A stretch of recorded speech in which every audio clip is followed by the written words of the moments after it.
to lie to you. I'm not going to tell you a white lie. I'm not going to tell you a partial lie. The truth is, this was likely the worst season y'all will have in the last 5 years. Shut up the Bills! It's not house flag! It's not house flag! Yeah, we the Buffalo Bills. Yeah, we the Buffalo Bills. You better know that. Look how we throwing and catching, cause we are unstoppable, yeah. You better know that. Look how we running and hitting, cause we are unstoppable, yeah. Reppin' the mafia, yeah. Reppin' the mafia, Bills, yeah. You better know that. Look how we throwing and catching, cause we are unstoppable, yeah. You better know that. Look how we running and hitting, cause we are unstoppable, yeah. Homie, now listen, everyone play their position. Buffalo got a tradition. They say we tripping, they better get out our way. Top of the table, we flipping, we on a mission. Got an unstoppable team, continue to follow your dream by any means.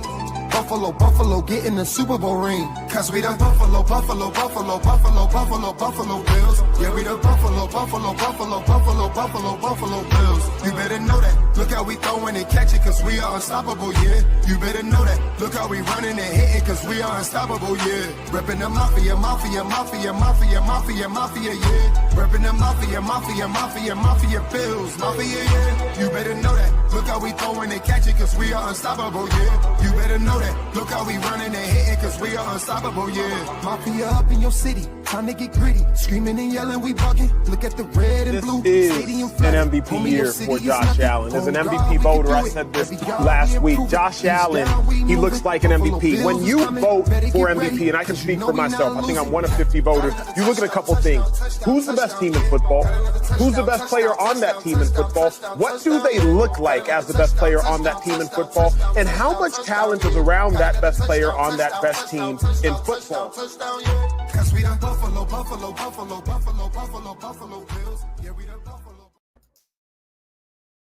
And good evening, everyone, and welcome to another edition of the Coast to Coast podcast. I am your co-host, Beyond 716, coming from here, direct from Los Angeles.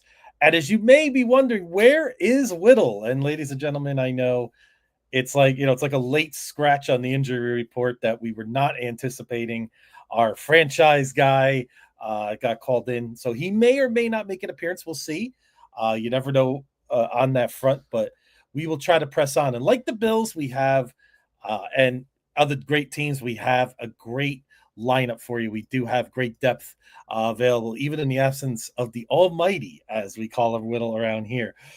And so, ladies and gentlemen, this is the week. And going to say hello to DH. Go Bills. Can you guys feel it? We are 4 days away from Ravens-Bills Sunday night, NBC. Country's going to be watching. Hi, Whittle. Thanks for joining in. Thanks for saying you love the show. I appreciate it. So good to see you all here. So maybe Whittle will be making some comments in here, going a little bit different. But as Whittle is doing his duty, we do have some great guests tonight. So again, we're going to set the tone for you for the Ravens-Bills showdown. We'll preview the Bills season. We'll go over some of the late injuries that we've seen come in for the Buffalo Bills here and kind of get a temperature for that. And we're going to be joined by some great guests from our rivals, the Baltimore Ravens. And what a great rivalry it's really becoming. Two great quarterbacks, two great organizations. So we're really looking forward to it. And I want to say hello to Michael. I want to say hello to Nautica. You're here all the time, and we really appreciate you all as well. And I like being called young fella. I'm in my early 50s. I mean, I'll give you a raise if you were working for me. So I digress. So without further ado, I want to bring on this gentleman we've had on our podcast here before. He's come in recently. Now, if you're on the spaces, he's one of I call him an NFL draft savant. He's just his knowledge of the game in general is just top notch. He's one of the best Bills fans we have. Ladies and gentlemen, Jarek, you are on the stage. Can you hear me, Jarek? How you doing? Yes, I can. I'm trying. All righty, there we go. How you doing? I'm all right, man. I'm trying to fix this camera, so I don't know. You may see my face. Oh, it's okay. Listen, it's perfectly fine. But, everything's a little off kilter tonight. It's like, our Josh Allen with a late scratch this night. So, and so Steve is ready to go. Q Tuck is ready to go, and Whittle coming strong with the comments here, Jarek. Don't forget the bullet board material for Lamar talking about the free. Whittle is already in mid-season form, ladies and gentlemen. Oh man, you must have. I As don't you know. can see, I'm a softie, man. I'll try my best, but I'm a softie when it comes to the trash. I'm just soft. I'm a listen. softie. Okay. You know what? Yeah, listen. It's a long season, as we know. Biggest thing for me this week, and we're gonna set this up, and then we're gonna bring on our awesome guest from the Baltimore side shortly. So, but I mean, I've been a Bills fan since 1982. I cannot recall a more anticipated opener for the Bills in all the years I've been a fan.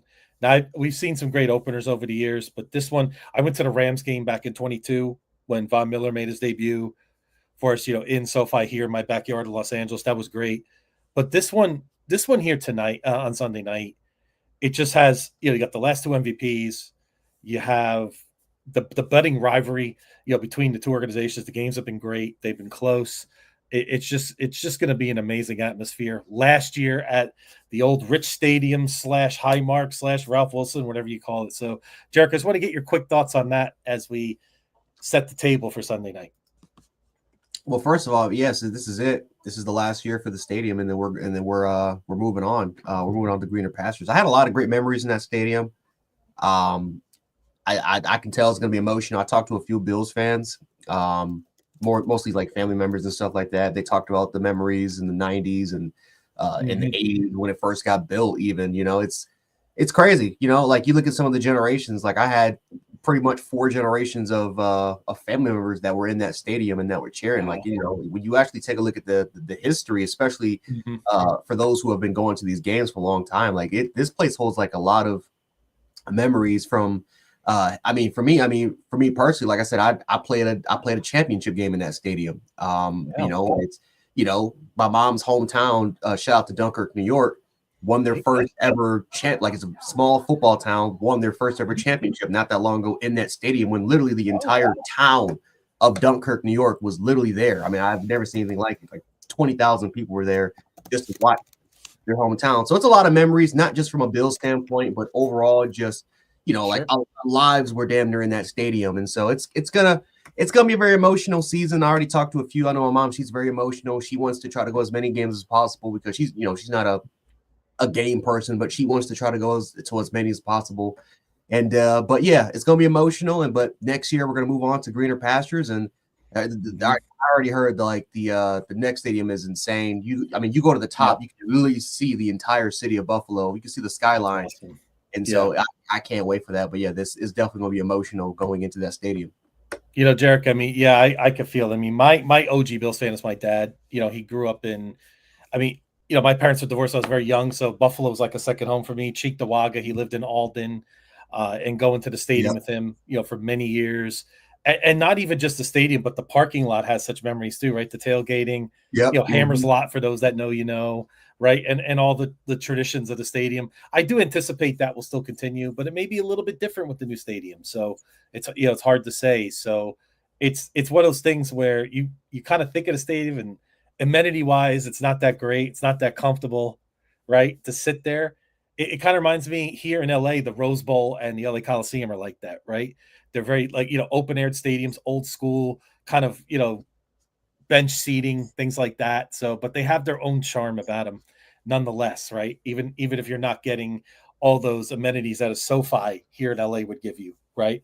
There's still something special about the stadium. So I just tell anyone, if you have a chance to go this year, I will not have a chance, but if you do get a chance, go to the old barn, as they say, one more time, right? Before they close the doors for good and they go to the new Highmark Stadium, as Bills fans are introduced to the wonderful world of PSLs, right, Jarek? So, but we do press on. You got to keep up with the new NFL. So, but yeah, it's going to be an amazing atmosphere Sunday night. The country's going to be watching, right? It's always the highest rated game of the weekend. And not even, to me, the season always starts on Sunday. I'm still a traditionalist. I know we have the games tomorrow, and that's a great game tomorrow night too for the Super Bowl champion Eagles. But, to me, it really begins once we start on Sunday, and it's going to cap off on an incredible night between two incredible teams. So without further ado, Jarek, we are going to bring on a guest that we've had on before, and I'm glad to introduce him back to the Coast to Coast podcast. Ladies and gentlemen, this man, he does host a podcast. I believe it's called the Barbershop Podcast, and I'm going to let him correct me if I'm wrong on this, because sometimes I do get it wrong, but he is a friend of the show, and we loved having him on last time, and I'm looking forward to it again. Ladies and gentlemen, Trey Frazier, welcome back. How you doing tonight? Hey, I'm good. Beyond 716. I appreciate you having me on the platform. Also to you, Jarek, appreciate you as well. Hey, your boy Whittle, I need him to not duck smoke. He invited me on the show. There it is. Look, he invites me on the show, and for him to not be here, like I don't want to see you in the chat, Silas.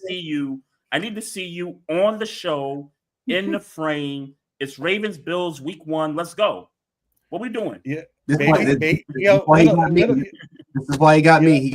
He got the soldiers. We got soldiers on deck. So we got the reinforcements in. We made our calls, and again, we want to thank you both. So, but I'm sure knowing Whittle, listen, you do get breaks on your job, right? You're entitled to your 15-minute breaks. Don't be shocked if Whittle makes a small little appearance in here at some point, which I hope happens. So I'm sure he'll be ready. So we look forward to it. But we press on without Whittle, and it's always we always talk like it's hard to do these shows on your own. But I say, Whittle, man, when you're not here. Oh, and speaking of, ladies and gentlemen, is it time to bring him on stage? Why, yes, it is. Whittle 2K makes an appearance. Yeah, I'm here now. Yeah, I'm here now for a hot minute, not too long. Yeah, just so y'all know I'm not lying. That's the shit behind me right there. I'm at work. Wow. I'm at work, guys. I know. Yep. I'm at work. Oh, man, you're dedicated. Listen. What you got? One thing I want you to understand, Trey, I don't duck any smoke. I had it a close game before Lamar Jackson made them comments that he made about the MVP. We're going to show you what the MVP look like Sunday. Ratbird is on the menu, okay? Ratbird's on the menu Sunday night. It's getting deep already. Let's go. See, I said all that just to get him to come on to pull up. It worked. I'm here. Yeah, it works. It's a little dark in here. It's a little dark in here because I'm at work, but yeah, I'm here. I'm here, man. Still high. I don't duck no smoke. I love it. Hey, the man. Dedication is amazing. Hey, man. Hey, Whittle, appreciate you, man. I appreciate you inviting me on. Of course, brother. Of course. We do this every year, man. Yeah. No doubt. Yeah. No doubt. Oh boy, we got some talk going on in here. We got a Ravens money line play. I'm going to put up a lot of comments here. We're going to fast and furious. This night is about all of you in the chat tonight. So want to say hello and to everyone. And I want to say hello to Steve as well. I see his tweet here, a message about his cousin unfortunately died in the car. Oh, that's horrible. Big time Ravens fan. Yeah, rest in peace. Rest in peace on that. But listen, we'll keep that flow alive here as we do. And again, this is just this is becoming – we're on the precipice of this becoming one of the great rivalries in modern football if this continues, right? I mean, we've seen some great playoff games already. We've seen the regular season games and, the back and forth, the MVP chatter. How does it look from your side on that too? Do you kind of feel that as well in terms of the rivalry brewing like that? Or do you still feel?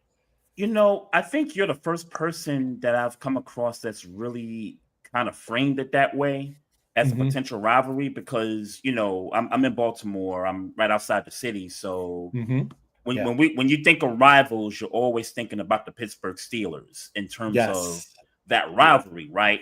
Now, Pittsburgh is, I don't want to say they've been down and out, but they certainly haven't had a lot of playoff noise for about 8-9 years now. And so now you're looking elsewhere in the conference and you see Kansas City with Patrick Mahomes and Andy Reid and those guys. And then you see what Buffalo has done over the last several years with Josh Allen and Sean McDermott and the rest of those guys.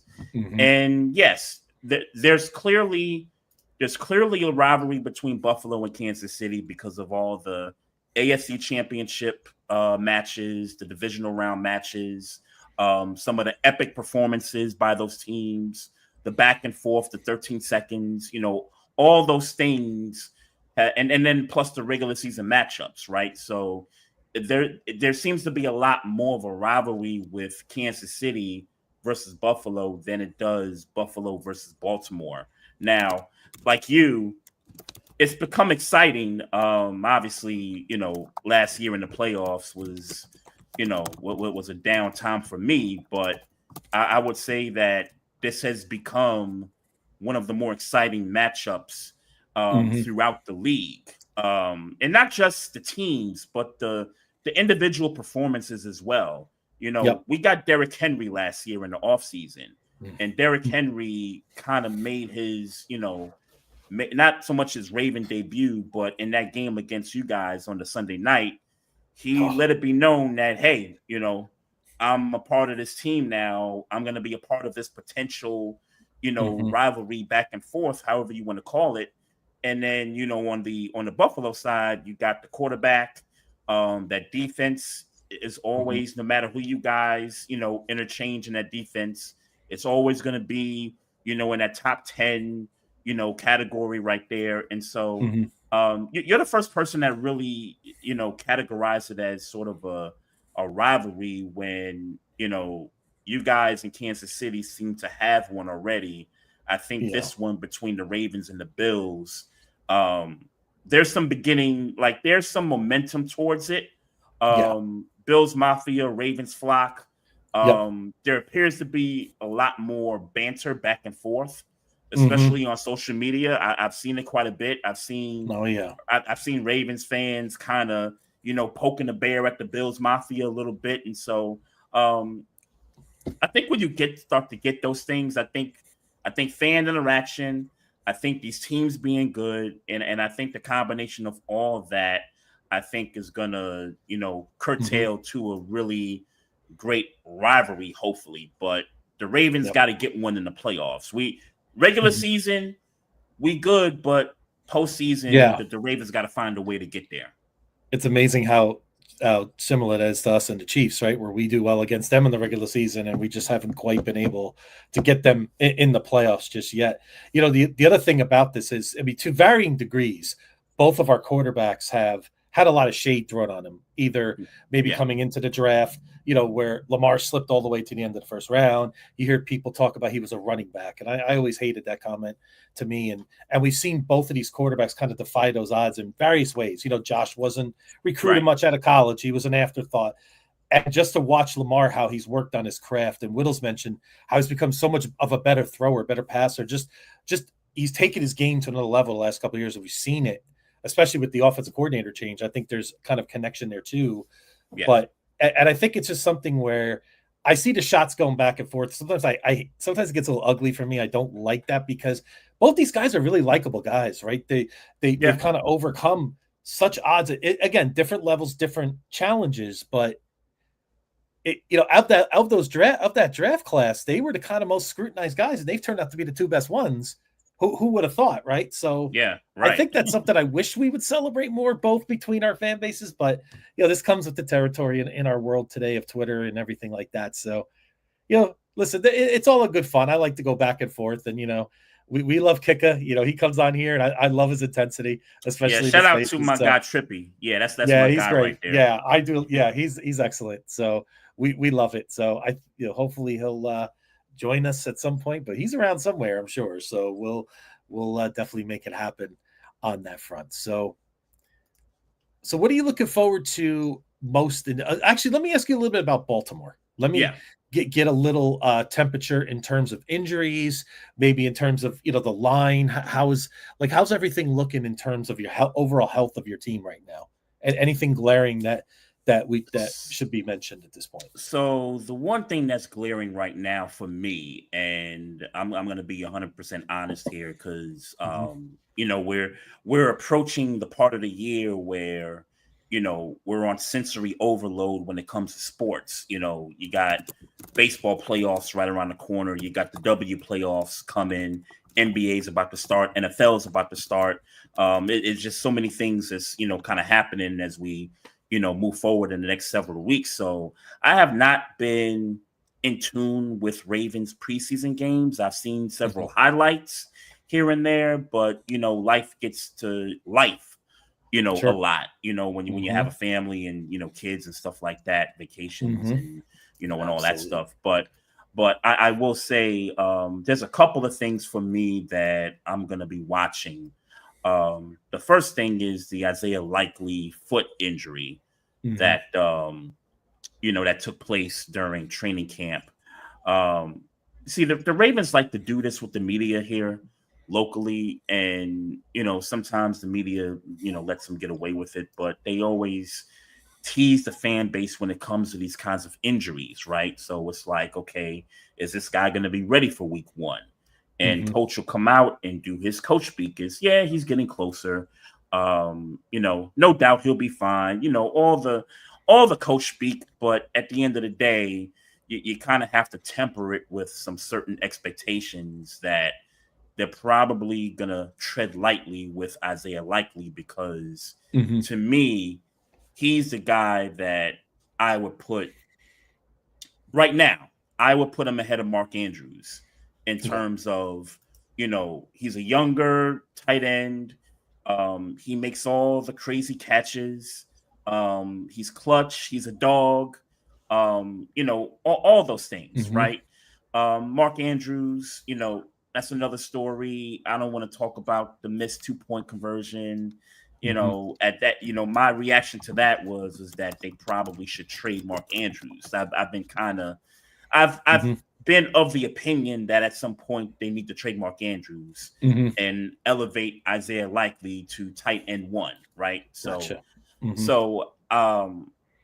that's one of my concerns, is how ready is Isaiah Likely going to be for week 1? And if he doesn't play week 1, then obviously your focus, if you're a Bills defense, you're focusing more on Mark Andrews.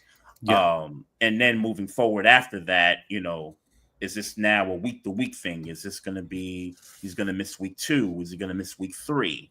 I would expect that by no later than week 4. Like I would think I would like to see him week 4, but I don't think the injury is that to the point of where they should just throw him out there week 1 without really getting, the reps and things like that. So, that's one of my concerns, right? And the second thing I'm looking at is the kicker position. Justin Tucker, future Hall of Famer, and honestly, I got questions about Hall of Fame because of the incident that he was accused of. It was a thing that was going around town around here since 2015, and people just kind of ignored the situation until and all it took was for him to have one bad season, sort of I wouldn't say a bad season, but bad for his standards, because to me he's the best kicker in the league, to me, right? One of the greatest ever. Absolutely. Exactly. So when you have to replace a guy like that, and not because of performance, but because of off the field issues and not being able to avoid all the bad PR and stuff like that, that's a question mark. Because and Tyler Loop, and this is the kid that's going to replace Justin Tucker in that kicker spot.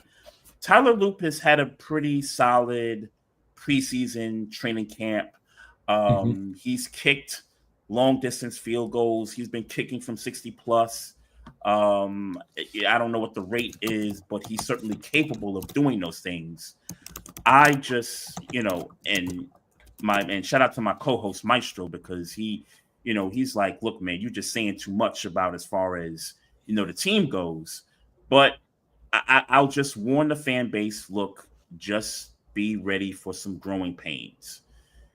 Because, we've been spoiled by Justin Tucker for 11, 12 years. We've been spoiled. Oh, you have. Yes. Yes. Because anytime he went out there, you knew that ball was going through the uprights. You had no doubt. Even if it was from 60 plus, you had no doubt. Last year, it was a totally different story. And it was the first time that I ever had to feel like, yo, is he gonna make this kick or is he not gonna make this kick? That was the first time I ever felt like that about Justin Tucker last season. So now that he's out, Tyler Loop is in. He's had a good, solid training camp preseason. This is where the games get real now. And this is where these types of players in these positions develop pressure situations, being in the moment, being able to execute your craft. These are the types of things, for a team that is contending for a Super Bowl championship, right? So those are the two things that I would be concerned about.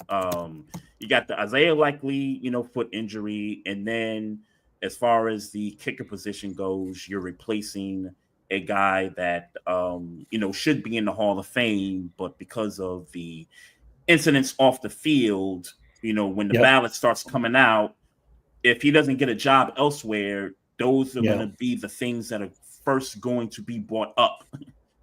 Is the off the field stuff. So and it all depends, right? It's always, if things play out and these things are true, I mean, unfortunately, that's just what he's going to have to deal with. But I get your general point though about, I mean, I'm a Yankee fan and we had Mariano Rivera forever, and you got so used to it, right? You're Yankee, but he was just so automatic. Right. But once we lost Mo, it's like, wait a minute. Okay, wait a minute. Now we have a real closer problems for the first time. Right. We're not used to that. Right. Yeah. So it's a little similar, I feel, for the Ravens right now, is that Tucker was just so automatic. It's like, okay, he's just kind of there. You take it for granted. And now all of a sudden you have to think about that. So, I mean, Jarek knows. I mean, right now, Jarek, is Tyler Bass going to play this week? Have you heard anything on that in terms of where he is with his injury? I didn't hear anything yet for Tyler Bass. I would assume that he's going to play. I haven't heard anything. I didn't even see that he was on the injury report, but I think he's going to. That's right. Okay. But I ain't gonna lie to you, our backup kicker has been pretty solid. Like for training camp, practice camp, for what we've seen during the preseason, was able to make some kicks. But obviously, Tyler Bass is big just because of the leg and just because of the leg that he has for the fact that he can hit 50 yards, 60 yards even. That's going to be really, really huge, particularly for this matchup, which I think this game is. I don't know if it's going to be a defensive game, but this is going to be a pretty close type matchup. You need everything that you can get. So hopefully Tyler Bass can make it. By the way, how about this? I'm looking at the weather forecast as it's almost 100 degrees here in Los Angeles area today. 62 degrees on Sunday for the high, 46 at night. Oh, that sounds so good. 10 to 15 miles an hour wind, so it won't be too, but we'll see. But wow, Dog has made his prediction. Oh no, he does not like this one. When Dog does not have confidence, I'm concerned. All right, I'm going to admit, I've always said if I need a good pick me up for the Bills, Dog is my guy. He always seems to find a way to get my spirits up. But I like what he says. It's still, and that's the thing we have to keep perspective. This is a monster game, right? Because of the fact this could be an implication for the 1 seed, right?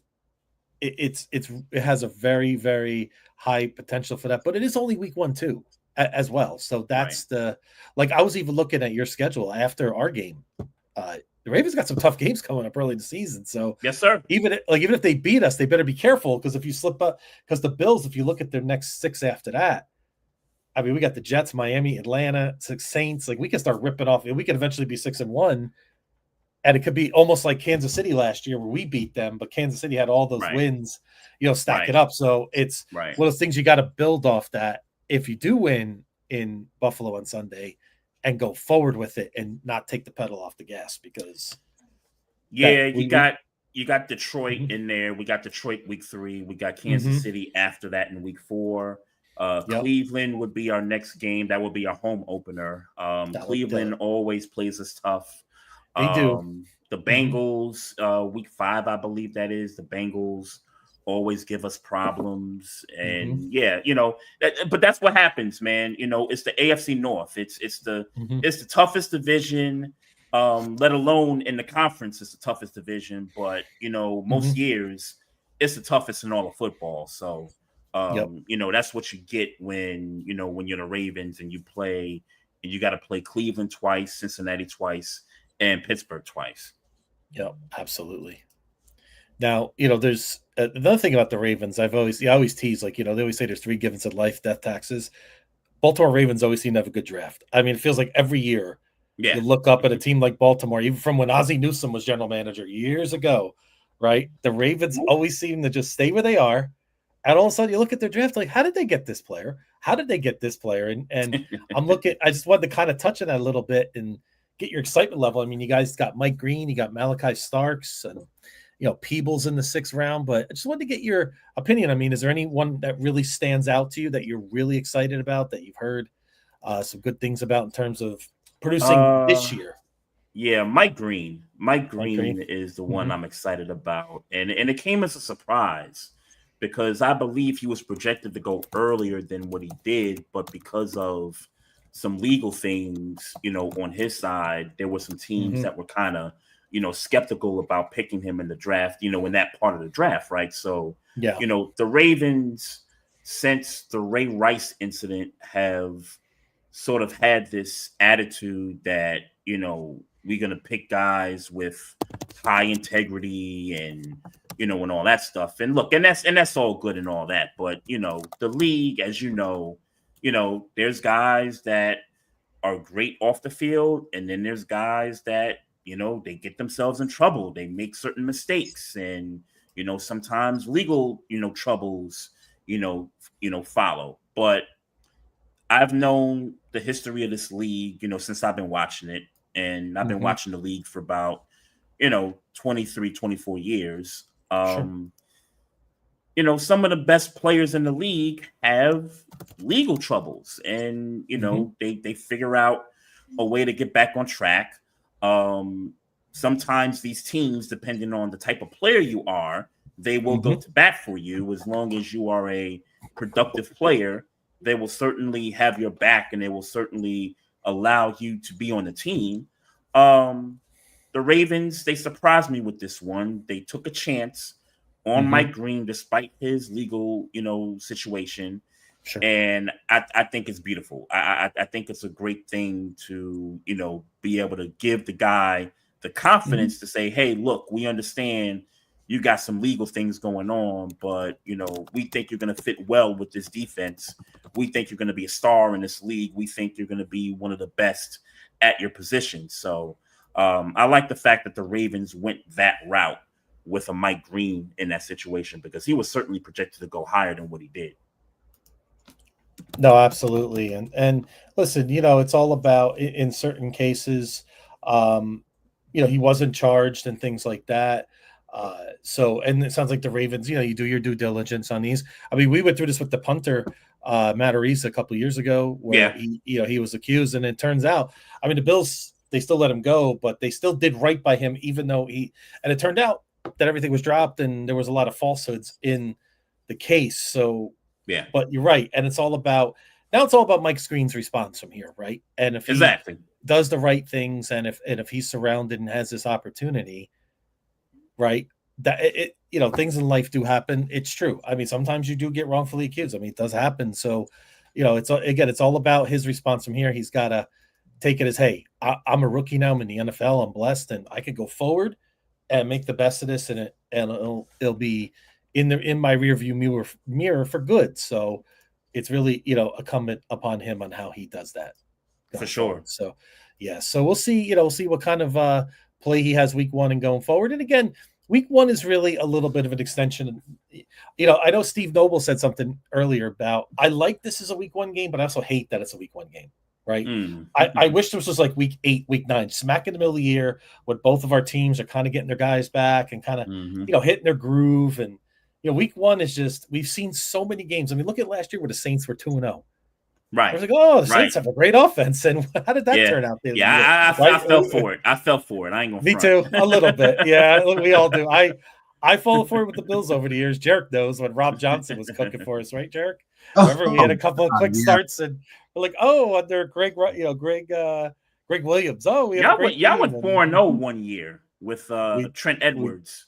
We did 5-1 actually. We were 5-1. We should have went 6-1. We weren't going to beat the Cardinals. We had Marshawn Lynch and Trent Edwards, and that defense was getting rough.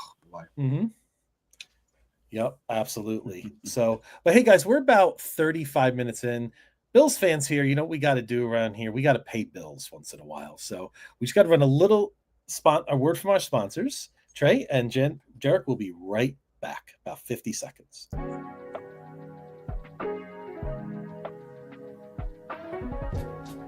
For the best Italian food in Western New York, Elliot Apollo's, call 716-825-3675. The Lardon Construction Group. Fubo TV, the official streaming service of Do Champions. FanDuel, the official sportsbook of Do Champions. For all your summertime needs, beauty pools, as well as kayak pools. CX Chronicles, your total customer solutions focused manager. W.GG, the official energy drink of Do Champions. Hey, Sons of Erie, our artwork looks better on your walls. Hamburg Brewing, please visit our tap room on Boston State Road, Hamburg, New York. And finally, Fat Boy Surf Club for all your surfing needs.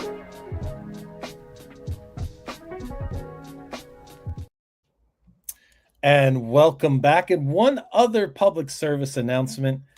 The deadline is September 7th. Give us a follow at Do Champions, where we have a lot of great shows coming up. We have a great giveaway contest coming up. An old style Josh Allen jersey will be given away. Just give us a follow. You'll see the program rules on there. I believe Goodbye Variant, one of our great Bills fans, he's putting it up. So give them a follow, retweet it, do what you got to do. Follow the directions. It's pinned right on Do Champions. Give it a go. I mean, free is for me. So one of my best friends entered the contest for our great fan Leishan, got in the top 15. We won tickets to see Bills Jets on Monday night in 2023. Flew out to New York, got to take. Sometimes you just got to retweet stuff, and sometimes you get lucky, right? So, and don't forget, Powerball is $1.4 billion tonight. So maybe someone's rich. Yeah, maybe we could buy a piece of these.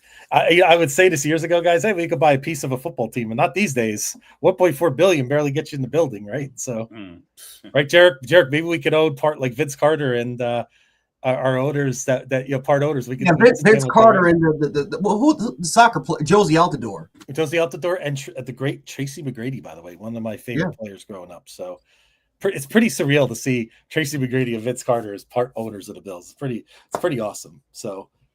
But anyway, so even Matt said that jersey's more beautiful in person. So yeah, get on that for sure. So if you please get there, give us a follow, because not only our show here, we got some awesome shows coming up here to get you ready for the Bills season coming up, which hopefully will be one to remember, but we'll get into that as we go forward.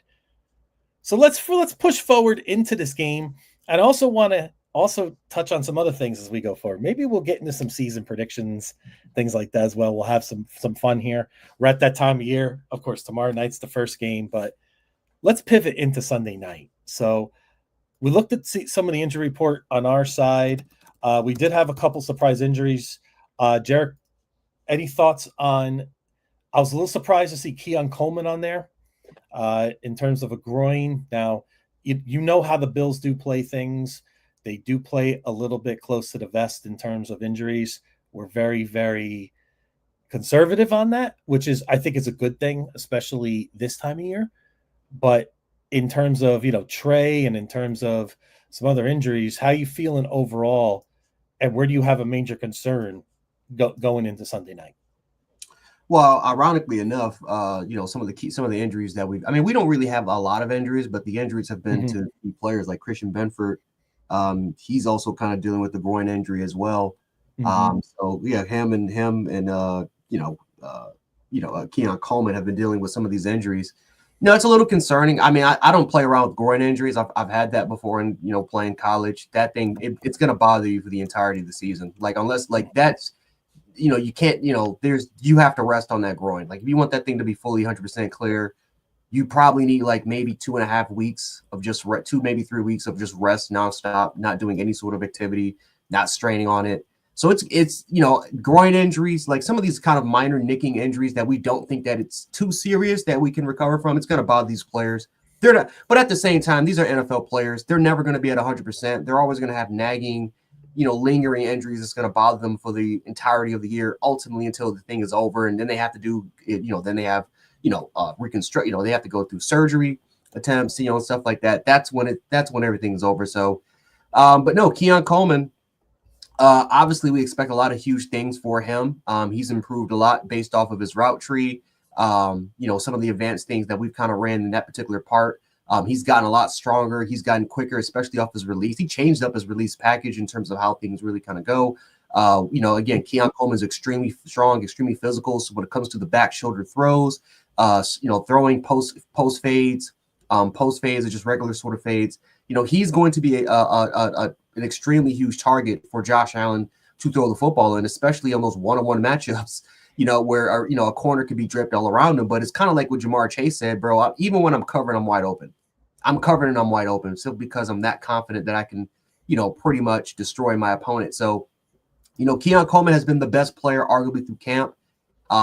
It sucks that he does have a minor injury. That's it's gonna nag him for the entirety of the year. I just hope that it doesn't escalate to being a severe injury, because if he gets like a tear in his groin, he's done. He's done for at least about a month or two. Yeah. So hopefully the minor injuries doesn't really escalate to the big time injuries, because that's what really plagued us last year. And so hopefully that doesn't really happen for some of our key guys. But like you said, when it comes to McDermott, when it comes to this, especially when it comes to this new training, this new medical staff that we hired, they take things a little bit too slowly. They're not going to rush players if need be. But so we'll see. Like I said, it's limited practice. It's not like these players are missing full practices. They're limited. Even Tyler Bass with the hip was limited in practice. We'll find out and see. But yeah, if we don't have Keon Coleman for that game, it's just going to continue to limit this offense. It's going to make it a lot easier for Baltimore, because their secondary, I believe, is the main strength of their defense. So we need every piece that we possibly can get. But we sure do. If we feel like we don't have to rush and we're just going to take it on the chin, take it on the, it is what it is. I'd rather just miss Keon Coleman for about a game or two, let him rest, than simply miss him for a large extent if that lingering injury continues to worsen.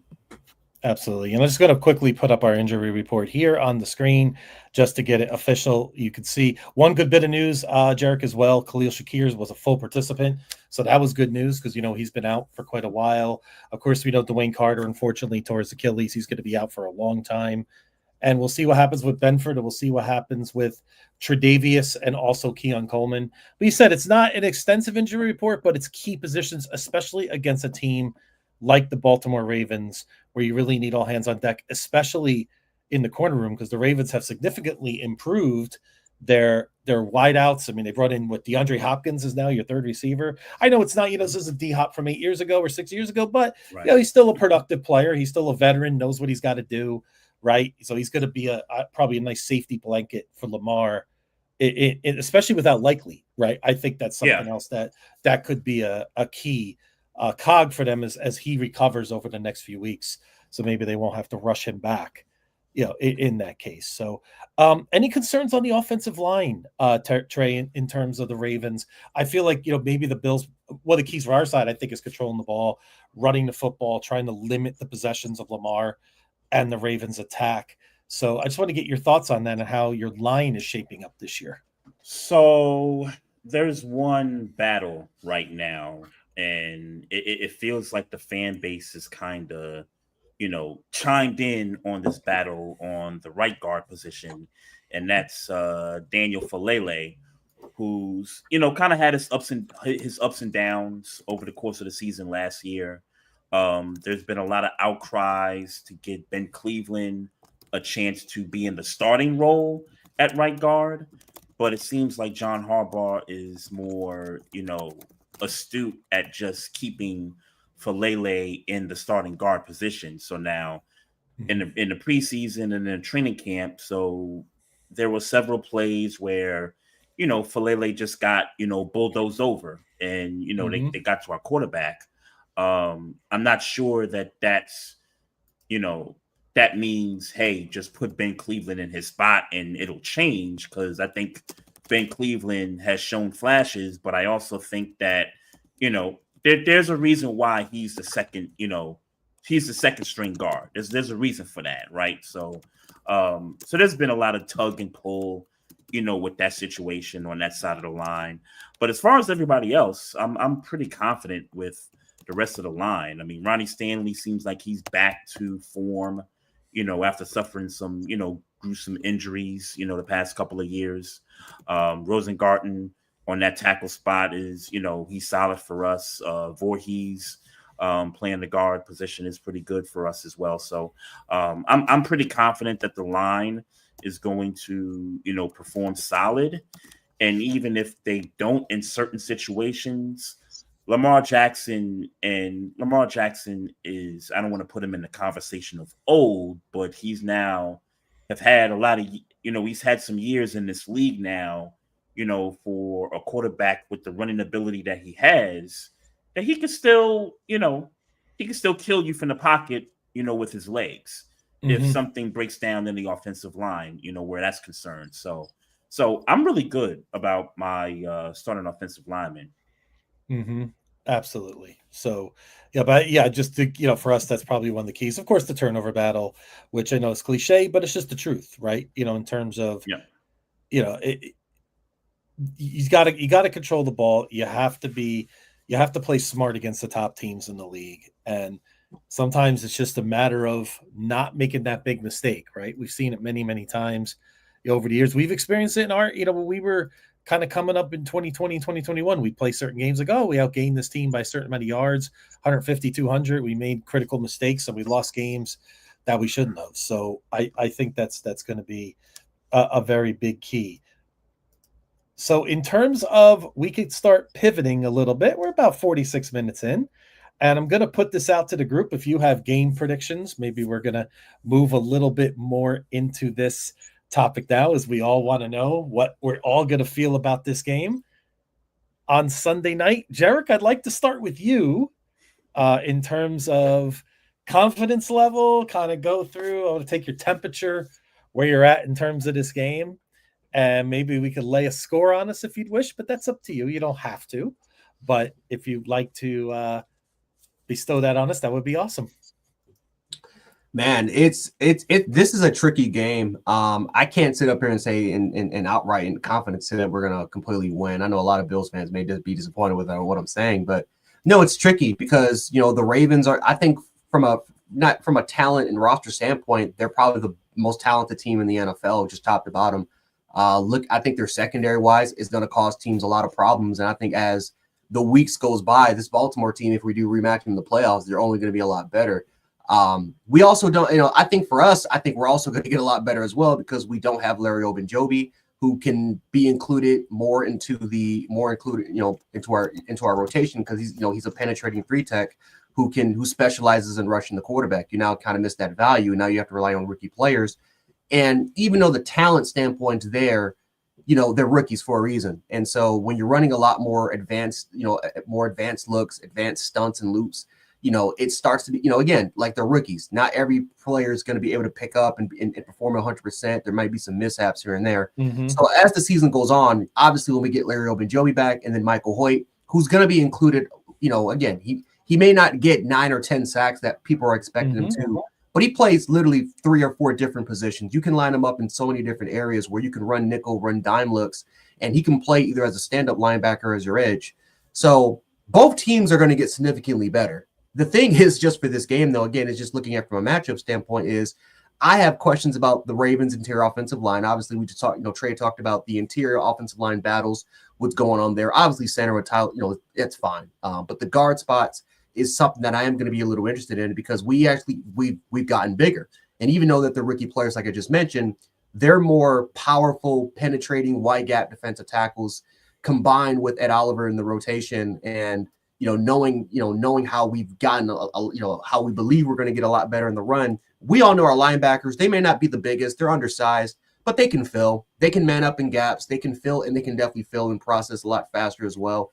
So, when we want to prioritize stopping the run, I think we showed in the first half against the Ravens game last year that we can. Any team that we play against, if we want to prioritize stopping the run, we can. The problem is that when you're in more of that base defense and we don't really use, again, we use a lot of simulated pressures, but we don't really blitz a lot. We use a lot of, simulated pressures, which, again, could confuse a lot of the bad offenses. But when it comes to the great offenses, of course, like we've seen what happened. So there's a lot of things that even for as Bills fans, we want to see particularly change. Obviously with Lamar Jackson, Lamar can literally ruin your entire game plan, even if you run everything perfectly because of his legs.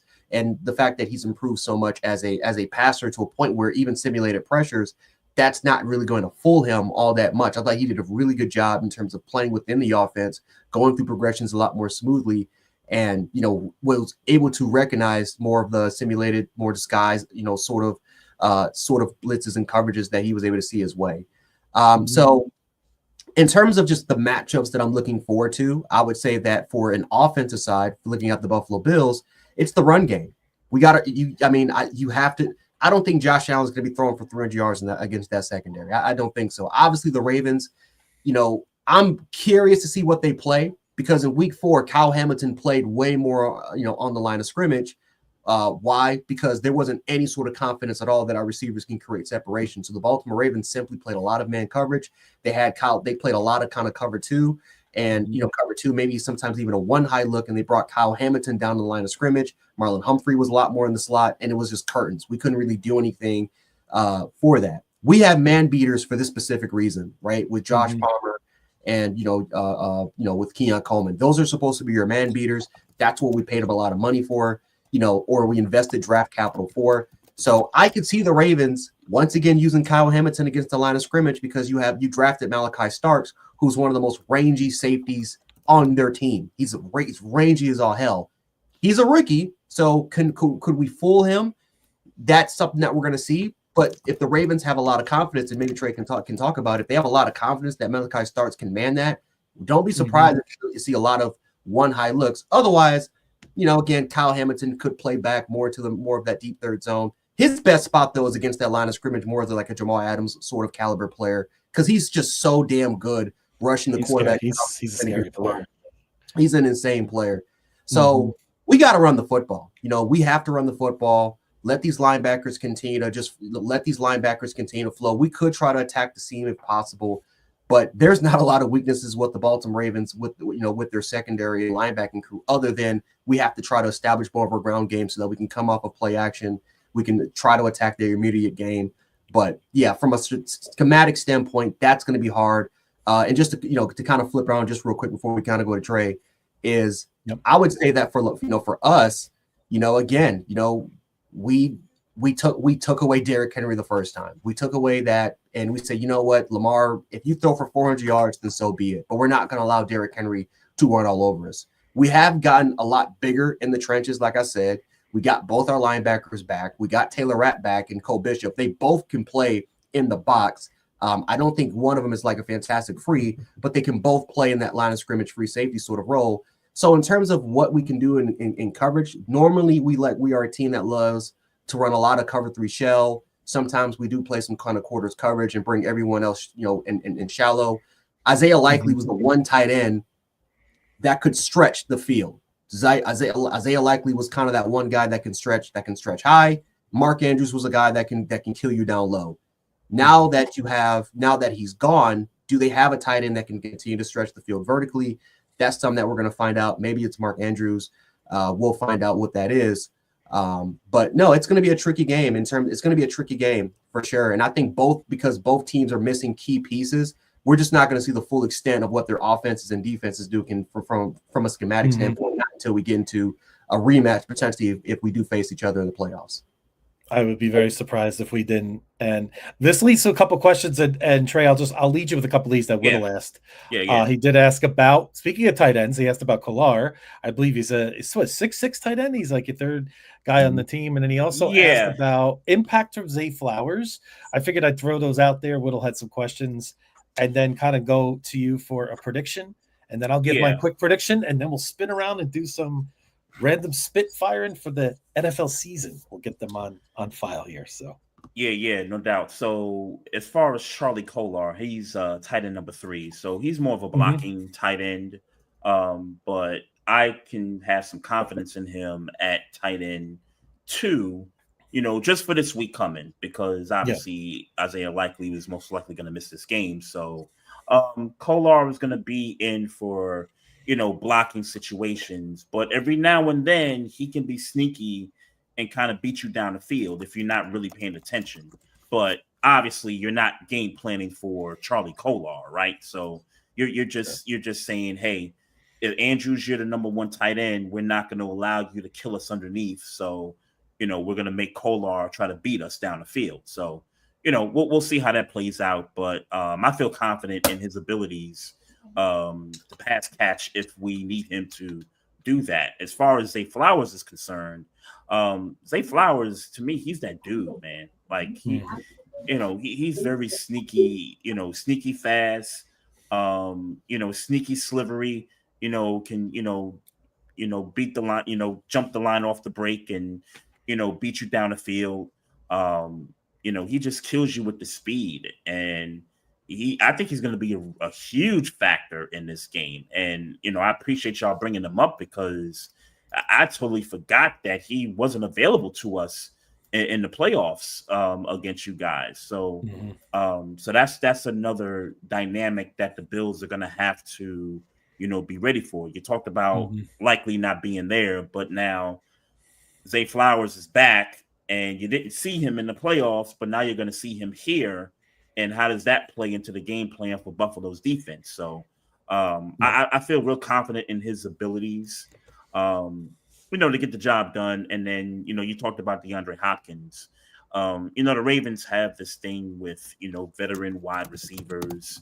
You go back to Derek Mason, Anquan Bolden, Steve Smith Sr., Odell Beckham. Like they have a thing where they will sign a veteran receiver, on the cheap, and he'll end up being that security blanket, that third down, machine, at some point during the regular season. So DeAndre Hopkins, I think, is going to be a huge addition for us, right? So, and as far as this matchup is concerned, I look for a couple of things in this game. I'm looking for, at least from a mental standpoint, because the NFL is really good when they do these schedules. So like they did it to us last year. We played the Chiefs in the AFC title game.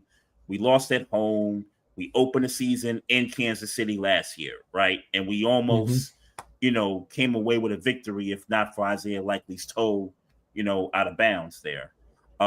This year, same thing. Lose to the Bills in the divisional round. Put us on the schedule for Sunday night against, the team that, knocked us out. So, we're doing this. We're doing this for a second year in a row. And how do the Ravens, from a mental standpoint, respond? Now, to answer that, I think they're going to respond quite well. I think they're going to play their game. I think, like I talked about Zay Flowers being back in this lineup, I think he's going to be a huge factor. I think the offensive line is going to play better. I think this defense, and one name that we haven't talked about, Jair Alexander, who got waived by the Packers and picked up by the Ravens, which a great signing for the Ravens. Unexpected. The moment the Packers cut him, I said, oh, we got to get that guy. We got to get him on the squad. So now our secondary is, loaded with talent. Kyle Hamilton got his bag. Nate Wiggins, being a second-year corner, he's going to do great. Marlon Humphrey, I suspect Marlon Humphrey may play a little bit of safety on certain situations. He's getting older, little bit slower, still got some ball instincts, but I think there's going to be situations where you might see him in nickel, slot situations, or maybe play a little bit of safety here and there. So this secondary is, you're really going to have to figure out, who you guys got as far as wide receivers are concerned to go ahead and go up against the secondary. So I saw you guys get Gabe Davis back. Yep. And that was a very quiet release by the Jags. And I was, one of my other, friends is a Buffalo Bills fan. I was like, I thought he was in Jacksonville. And she said, yeah, they released him. And I said, whoa, that was a real quiet release, because I had no idea that he was on the street. So, and I guess that's great for you guys, because Gabe Davis did some great things for you guys, a few Yep. years ago. So Sure. So Yep. you get Gabe Davis back. He's familiar with the offensive system. He's familiar with the quarterback. And so, he's probably going to be the guy to be able to, is he the number one? Like, is he the number one receiver on Buffalo, or is that going to be Keon Cole? No. Right now, Gabe Davis is on our practice squad. Oh, okay. And he's still coming back from injury. So it's sort of like a move where it doesn't impact anything now. Maybe as the season goes on, if there's a trade or an injury, let's hope there's not too many. Although Curtis Samuel has shown he does get injured from time to time. So, that I think it's I think it's just a no-lose move for being to bring him in. Like I said, for the experience, even if he's on the practice squad helping out, or just maybe later in the year, if he gives us just another guy who can stretch the field a little bit. We had questions about Jair Alexander. I did look up the injury report for the Ravens. It's pretty. He's on there. He is. He's limited today. Yep. Donald, excuse my pronunciation, Falele, I think a guard. He was limited with an Daniel Falele. I talked about Daniel him earlier. Falele. Yes, you did. Sorry. Yep. Isaiah Likely, of course, DMP, and then Patrick Ricard, fullback half. So you guys are pretty healthy in retrospect. But again, like Jarek said, some of the injuries that could potentially be here could be impactful. So even though there's not a lot, there are some very interesting Ricard is huge. Things going on. That's our fullback right there. Yep. Ricard is going to be huge if we don't have him, because now, you take away that extra blocker in the run game, and now it makes it so easier to run up on Derrick Henry in the backfield. So that could be huge in this matchup. Yep, absolutely. So as we pivot to our quick picks on this, so just about this game, one little thing that kind of caught my attention. Our friend Zbot over at Bills Fanatics tweeted, the Ravens, ladies and gentlemen, are now favored in Vegas by 1.5 in this game. So this spread is moving hard. Vegas loves the Ravens. I'll just tell you that right now.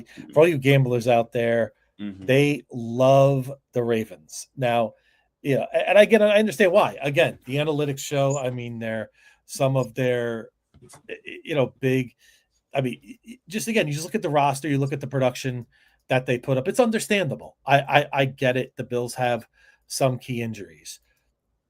Now, having said this, right, sometimes I think the Bills thrive off of this. I'm kind of glad. I kind of hope this gets back to the team a little bit in terms of them being underdog. Say, hey, you're home. You went undefeated last year at home, and you're underdogs in your own building to start the season. So I kind of hope that it does. I mean, in terms of that, we need listen, and sometimes teams thrive off of that. We'll have to see, how it goes. DHS for my prediction. Now, I'm going to share a lot of what Jarek said. This is a very tough matchup.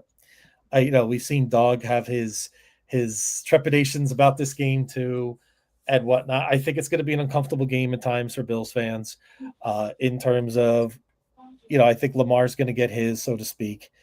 To ask them to hold this team under 24, I think is a lot to ask in this time environment. Again, the weather's not going to be a factor.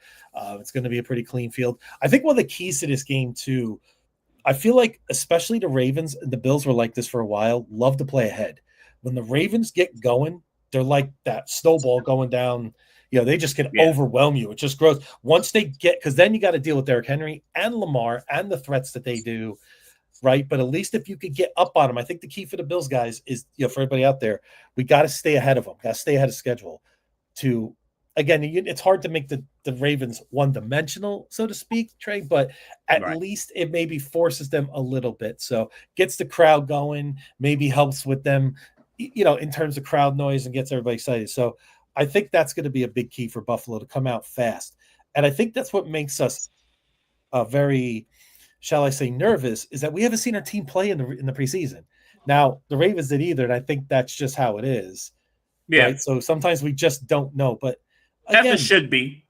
Sean McDermott said, how much he game plans for in the preseason? He said maybe a 0 to a 1, probably a 0. Right? Yeah. They don't game plan. None of these guys do. I'm sure Harbaugh doesn't do it either. So I don't worry about it from that point of view.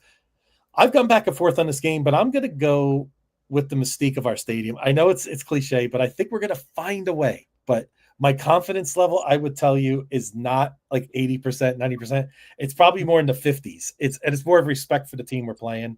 And I know how close these games are. I'll go 27-24, late win. Great game on Sunday night. We kick off our season. That's where I'm heading. But again, my confidence level is like 55-45. So what do you guys got for your predictions right now?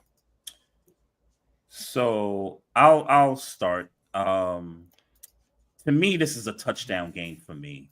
And there's some bias in there because of the kicking situation, and I'm not sure that Tyler Loop is going to get put in a situation where he's got to kick a game-winning field goal in Buffalo. Granted, the weather is not going to be snowy or anything like that, but I think I could see this being a touchdown game somewhere along the lines of 27-20 Ravens.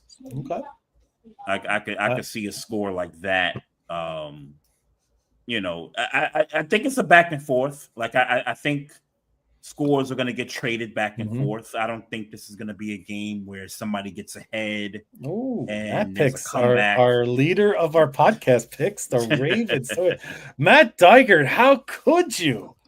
Let's have a conversation after the pod. I'm kidding. Yeah, but no, listen, that's what we do. That's why I love doing this with Whittle. We tell like it is here, right? Yeah. We're not, we don't, the term fanboys, we're not just sitting here putting our pom-poms for the Bills. We're going to tell you when we don't like things.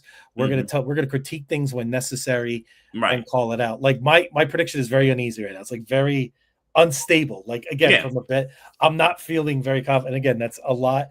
That has to do with the respect I have for your team too. So that's part of it as well. And the revenge factor, let's be honest, the Ravens are coming in. They're feeling it from last year. That was a tough loss. We've been on that side of the ball. Right. We know how that feels. And sometimes you come out like we did that against the Chiefs. We lost, but we played in regular season and we beat them. Right. Yeah. So that's something else I'm thinking about in the back of my mind. So Jared, do you have a score prediction? We didn't get one from you. Yeah, I'm gonna go with the Ravens. I'm gonna go 27. I'm gonna go 27-24 Baltimore. A lot of Bills fans, they may not be happy with what I'm saying, man, but to steal this from my guy Coach Sean, the truth is in the details. I'm sorry, from a schematic, I think the loss of losing Michael Hoyt, I actually think is a bigger impact on the team than I think more than usual, because I think that kind of minimizes exactly what I think Buffalo can do. I think, not to mention too, Deion Walker, TJ Sanders, they're gonna have to be a big part of the rotation as rookies. TJ Sanders has been pretty good for the preseason, but there's also been times where in duo, which Baltimore does run, they do run duo, they do run more of a gap scheme, he's been wiped. Deion Walker, I think that it may take a little bit more. I think Buffalo has a good idea in terms of what Deion Walker wants to play. Yeah. But again, he's a rookie. He's going to make some plays. I actually think he's going to make some plays in this game. He's going to make some impact. But he's a rookie. And Beyond, I've said this in spaces. I said 2 years from now, that dude's going to be an all-pro. And I will stick by it. I think 2 years. But like you said, that takes a little time, right? It takes time. Right away. Yeah. He's going to get a little welcome to the NFL moment Sunday night, I'm sure. I'm confident in the ends. I'm confident in the ends to put a little bit more pressure. I'm a big fan of Rosengarten ever since he played at Washington. Obviously, and then Ronnie Stanley, I think, is one of the better left tackles if he can stay healthy. So that's going to be a battle between Rousseau and Joey Bosa. Landon Jackson is going to be a part of that rotation. He's going to play. Javon Solomon, I'm sorry. I'm out of the Javon Solomon bandwagon. I'm sorry. That's just me personally. And so AJ Epinesa, he can win some battles here and there. So the tackle versus ends are going to be really, really good. But overall wise, from just a schematic standpoint, it's going to be fun. How does Taylor Rapp handle it? Baltimore, even though they don't have Likely, who that tight end that can stretch, they do have Zay Flowers who can stretch. And one thing that Baltimore was given this issue was that Rashad Bateman, his ability to stretch and exploit, even when we were running cover 2 and sometimes even kind of cover 3 shell, he was able to kind of exploit and go right behind the defense still. Now, a big reason why was because of DeMar Hamlin, how crap he is, and thank God he's not playing. But overall wise, I think in terms of just matchups for this game, I think Baltimore just has the better matchups for this game. I think defensively, they just have the answers, I think, for their secondary. I am interested, though, in Travis Jones. I think he's going to play, but then you have the backup, which is John Jenkins, and they're going to rotate. They are a 3-4 team. They do run nickel here and there, but that's interesting because if Buffalo gets that run game going like we did in that first time, and we can be more consistent, that's going to set up a lot of play action. That's going to set up opportunity, especially in 12 where we can attack the seams. Kincaid may be a big one in this game as well. But no, I think 27-24. I think Baltimore just has the better matchups that I would just take for them to win for the first matchup. But we will rematch. Like the second time we play, I believe that we will rematch for sure. We'll meet in the playoffs. And, that's going to be fun because Baltimore potentially, if they're fully loaded versus our weapons when we're fully loaded, that's going to be really, really good because by that time we may have Harrison back, which is going to include more depth. If Dorian Strong continues to play, that's going to be that's going to add more depth in the rotation. Who knows? Again, this is an opportunity for Cole Bishop. This is his second game, third game as a full-time starter. By the time we get to this thing, Cole Bishop, we can then start implementing a lot more things with Cole Bishop. But most importantly, Deion Walker and TJ Sanders and potentially even Landon Jackson with the fact that Michael Hoyt, who you can use as a stand-up backer, you can line up in the A-gap. You can line him at 5-tech. You can line him at 4-eye. Hell, you can even play him at 3-tech. But most importantly, those dime packages, if we run like a 4-1-6, or you can run like a 3-2, or you can run a 3-2-6. And if Hancock can be more responsible and play more as a rover safety, those are the things that's going to be important. And Baltimore, I think, has that advantage right now to a point where Hamilton can play as a rover or he can play all around that line or star. They have Jair Alexander. They have Jair Alexander, who he may not play. I'm not too sure, but he will. But if they have him during the full season, that's going to be very crucial for them. But I just think that I trust Baltimore's secondary a little bit more than ours right now. I think that's the advantage that I think ultimately helps win. And I'll go with Baltimore to win this game 27-24. Okay. I'm sorry. I was just going to say something. If any of you guys play fantasy football, whether it's just for fun, whether you guys play DFS, 5-player lineups or parlays, the guy I'm looking at is Mark Andrews. Just from the standpoint of being able to, number one, he's going to be tight end 1. He's going to be the guy because of likely not being there. And number 2, he wants to get that drop 2-point conversion. He wants to get that out of his head, out of his system. And he could potentially have a monster game in this game Sunday night. Yep. Yeah, it's going to be interesting to see mentally. We've seen some players over the years, and I go way back on this, have moments like that. I mean, we saw Tyler Bass when he missed that kick against the Chiefs, inexplicably getting death threats on Instagram from some weird. It was always a bad game, apples in your fan. Yeah, always some bad apples in your fan base that sent him bad messages and stuff like that. Yeah. But he struggled after that. I mean, and even go way further back when Scott Norwood missed the biggest kick ever. Yeah. But he was never the same after that. Right now, again, I'm not comparing the two. I'm just saying there is a mental side to this that I think Mark, and listen, he's in a great organization. Again, just tell him, hey, just be Mark Andrews. Don't do more, don't do less. Let the game come to him. And then I think he'll be able to move on from that. Because, I just thought they were just way too harsh on him. In that moment, there's no guarantee. Listen, what if we come down and kick the field goal? There's no guarantees. It's not like that was like 5 seconds left and that was going to decide the game. But still, listen, we all get emotional and it is what it is. Yeah. Oh yeah. But you really quick, you got to catch it. really quick while I had you guys. So we'll do a little rapid fire here and I'm going to throw this out to the chat. And this has been a great show, by the way. I want to thank you all both of you guys for coming on. You guys are awesome. I can't thank you enough. I could never do this for more than 15 minutes. I'd be done. So anyway, rapid fire predictions for the NFL season 2025. I think we'll take this pretty simply. You can give me division winners, maybe playoff teams if you'd like. Maybe a hot take if you had one. It's okay if you don't. Doesn't have to be wild. It doesn't have to be like the Giants are going to win 14 games or anything. But you know what I mean? Just something that kind of stands out. But we could start in the NFC. I figure we'll start there and maybe get your guys' thoughts on that. If you want, I could start with the NFC and kind of go from there. I think the top 2 seeds are going to be Philadelphia and Green Bay. I like Green Bay. I think Green Bay. I think Matt LaFleur is one of the most underrated coaches in the business. I think he's a really good coach, and it's not even with the Parsons move. I just think last year when they played the Eagles, they were really banged up in that game, and they pushed the Eagles pretty hard in that wild card game. Mm-hmm. So we'll see what happens there. I like Tampa as well. Oh, and we have a late entry here to the party. Let's stop it right now and let's introduce another Raven fan. And you all know him from the Spaces, and I see you already smiling because you know who it is. And I'm happy to have on Trippy Kicka. Welcome to the Coast to Coast podcast. My dog. Welcome to the There party. he is. Welcome to the party. What's up? Can you hear us? You may be on mute as an FYI. So I brought you up for this. We're doing some rapid fire predictions. So I'll make it quick here in the NFC. Tampa, I have winning the division. Rams, I have winning. NFC title game, I got Green Bay versus Philly.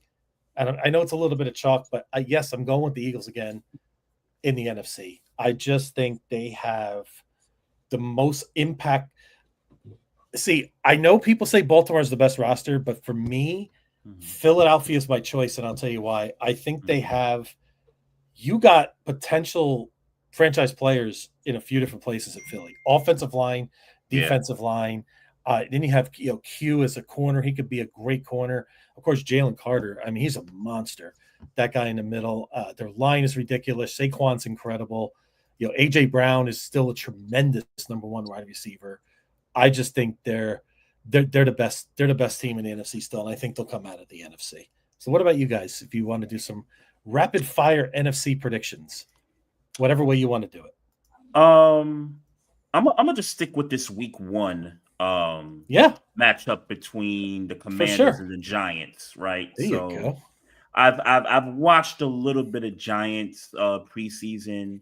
Now, granted, Jackson Dart's not going to get the start. It's going to be Russell Wilson going in, but all three of those quarterbacks have played quite well in the preseason.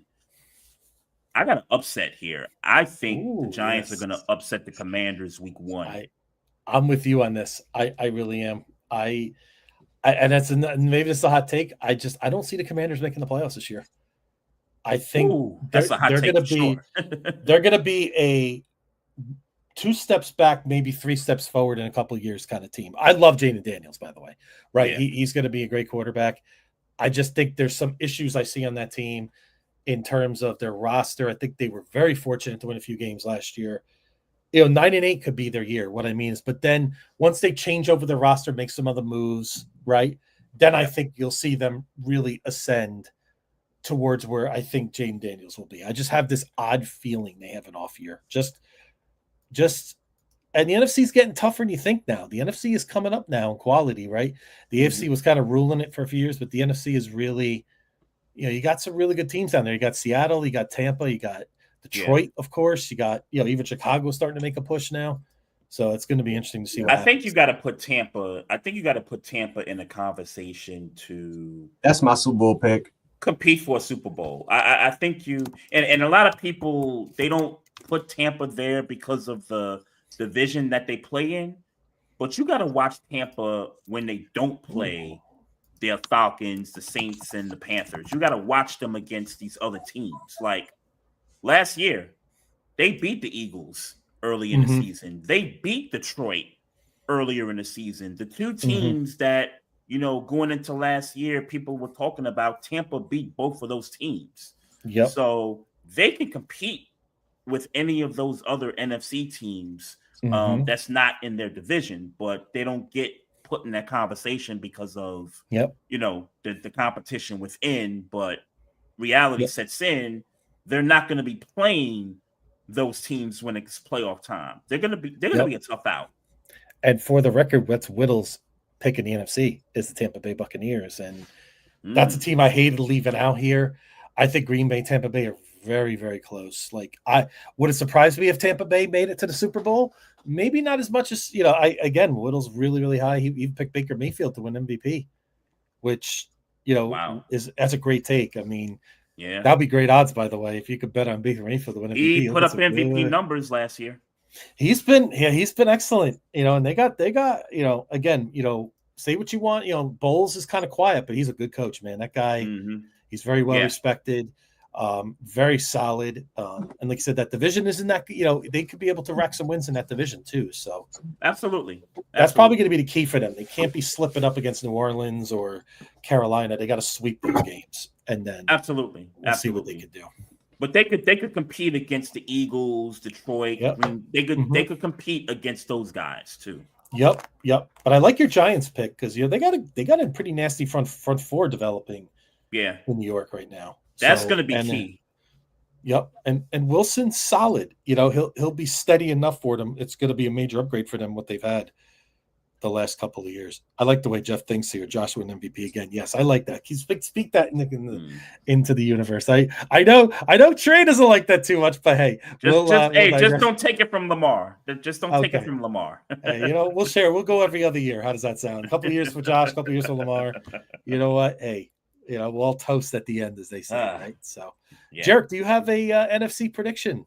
Yeah, the Giants are going to blow out the Commanders in the first game. Blow out the Commanders. Not even just a W. He's calling for the. Yeah, they're going to blow them out. Yeah, and again, the Commanders can still make the playoffs. It's not going to be the end of the world, but yeah, that Giants people I don't think people truly realize how good I think that defensive line is. I mean, that is stacked with Dexter Lawrence. Yeah.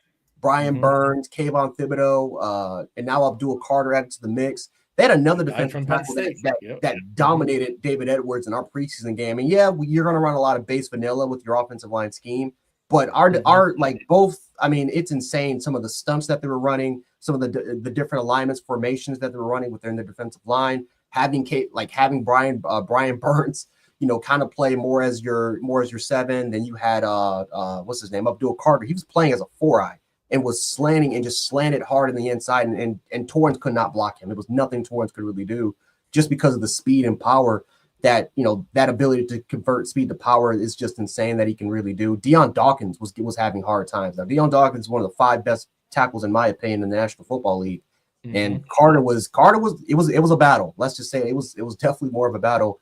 Deion Dawkins, normally kind of plays in a 3. Sometimes. Again, he has like some of the wider, he has some of the wider splits out there, but he plays like mostly like in a 3-point, sometimes in a 3-point stance, just to kind of like say, you're not stopping me. But that's the time where I'm like, okay, I can't play in a 3-point stance. Let me get in my 2-point stance. We just widen out so I can get ready for this guy. No, the Giants front 7, I think is going to give that offensive line hell. I didn't really like their offensive line last year. When they had Larry Tunsil, I didn't really see too many of the improvements. I think this is a game where I think the trenches dominate, despite Jaden Daniels' mobility. I got the Giants with an upset and winning this game. I don't think their offense is going to dominate either. I just think it's short field. The Giants are going to have a lot of short field opportunities. I think they're going to utilize the run game a lot heavily. I like the improvements that they added there, and I think the Giants are going to go ahead blow up the Commanders' first game. And I could be totally wrong about it, but I've had this. I like it. I like the way you guys think it. I do. I really, really do. And I like the Giants plus 6.5 this week as well. If you are, just bet responsibly, as they say. I know DH has picked the Cowboys here. No back-to-back winners in the NFC for 20 years. But yeah, I hate to say, I know she picked Dallas, but I'm going with the Eagles. The Eagles to me are really, in my opinion, the gold standard. I think what I mean is the reason I say the Eagles is they've done it with multiple quarterbacks. They've done it with multiple systems, multiple coaches. They have just, what I mean? Like Kansas City's done it with Mahomes, right? New England did it with Brady. The Eagles have done it with, McNabb was amazing, right? Then Michael Vick was a great reclamation project. They always seem to find, then they do it with Nick Foles for crying out loud. They did it with Dougie Peterson as their coach. And then now they're doing it with Nick Sirianni, a guy that they wanted to run out of town 2 years ago, right? Right. He's after going to the Super Bowl, by the way. Yeah, they lost to the wild card to Tampa, right? And remember the Eagles Jared, because after they beat us in that wild game after Thanksgiving, right? Remember the Eagles took a tumble that year after that game. Really after that, they went overtime. Overtime. Yep, and they wanted to do that, but I just feel like I just love their GM is amazing. I mean, he's another one, very much like Baltimore.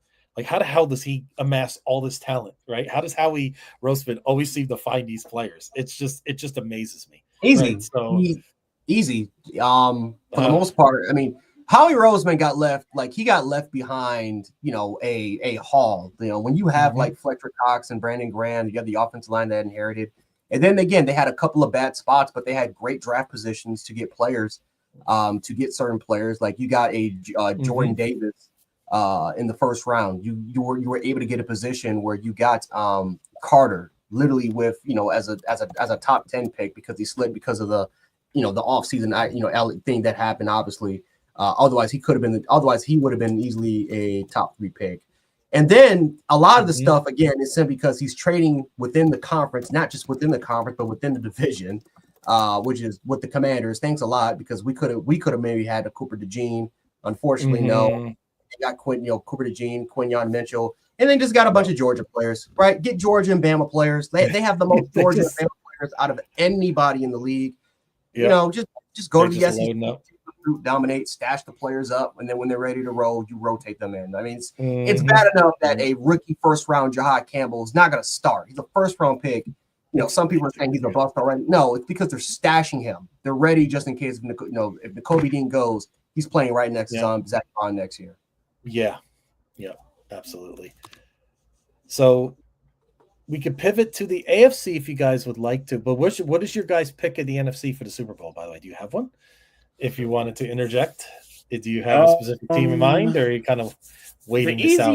I mean, the Eagles is the easy pick. I know it is. Right now. I can't get past them. It's the easy pick, but if you look at the history of the NFL, I mean, rarely do you see a team in the NFC, repeat, like this. True. So if I had to pick a team that's not Philly, I would go with Green Bay just because of the Micah Parsons trade. Because I think, and like you said earlier, in that matchup in the playoffs, the Packers played the Eagles tough.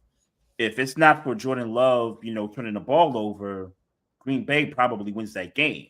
And if you remember, in the opener last year in Brazil, they played them tough too in that game also. So they seem to figure Philly out in certain ways. They just need that one play or couple of plays to get them over the hump.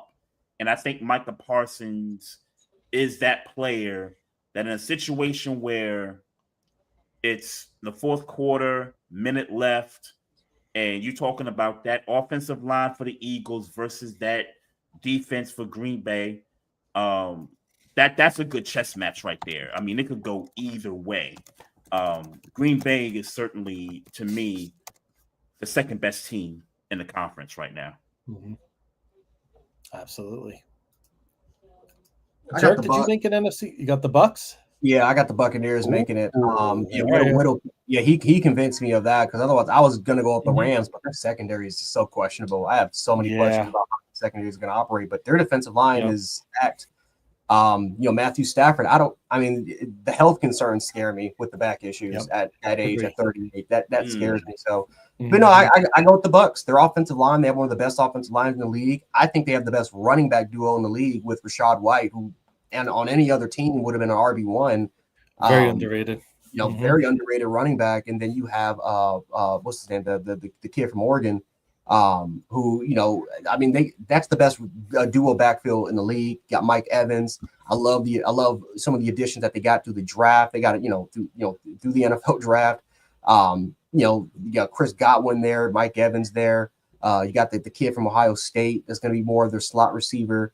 Like Millen's still on that team. So I mean, the Buccaneers from an offensive standpoint, I think they might have one of the most balanced, loaded rosters I think in the National Football League. And then defensively, they got a pretty good solid front seven. Vita Vea is still there, who's one of the best nose tackles in the league. I love the Diabis of the world. I mean, they are solid. They're really, really solid. I mean, be on the lookout for Seth Roberts from SMU, who's been having a dominant preseason, who's looking to add to that rotation. Their secondaries, it's not the best in the world, but it's solid, right? It's good enough for them to still get by. So I got the Buccaneers winning. And I love that. And you know what, Cherk? I love that Benjamin Morrison they added. Oh my, he's had a great preseason. He's had a fantastic preseason. Trey Amos, Benjamin Morrison. We'll see. We'll see. Time will tell. But I'm just saying, I know. If Benjamin Morrison just goes off, I'm gonna be pissed. It is what it is. But no, their secondary I think is going to be solid. But overall wise, I just think in terms of a balanced team that can compete with Philadelphia, the only other team besides the Packers that were doing it was the Bucs, and I think their roster is even more loaded. Because I have questions about the Packers' ability to stop the run. Adding Micah Parsons does not help your ability to stop the run because a lot of the times they run at Micah Parsons because he cannot shed in the run game. I mean, he has a problem.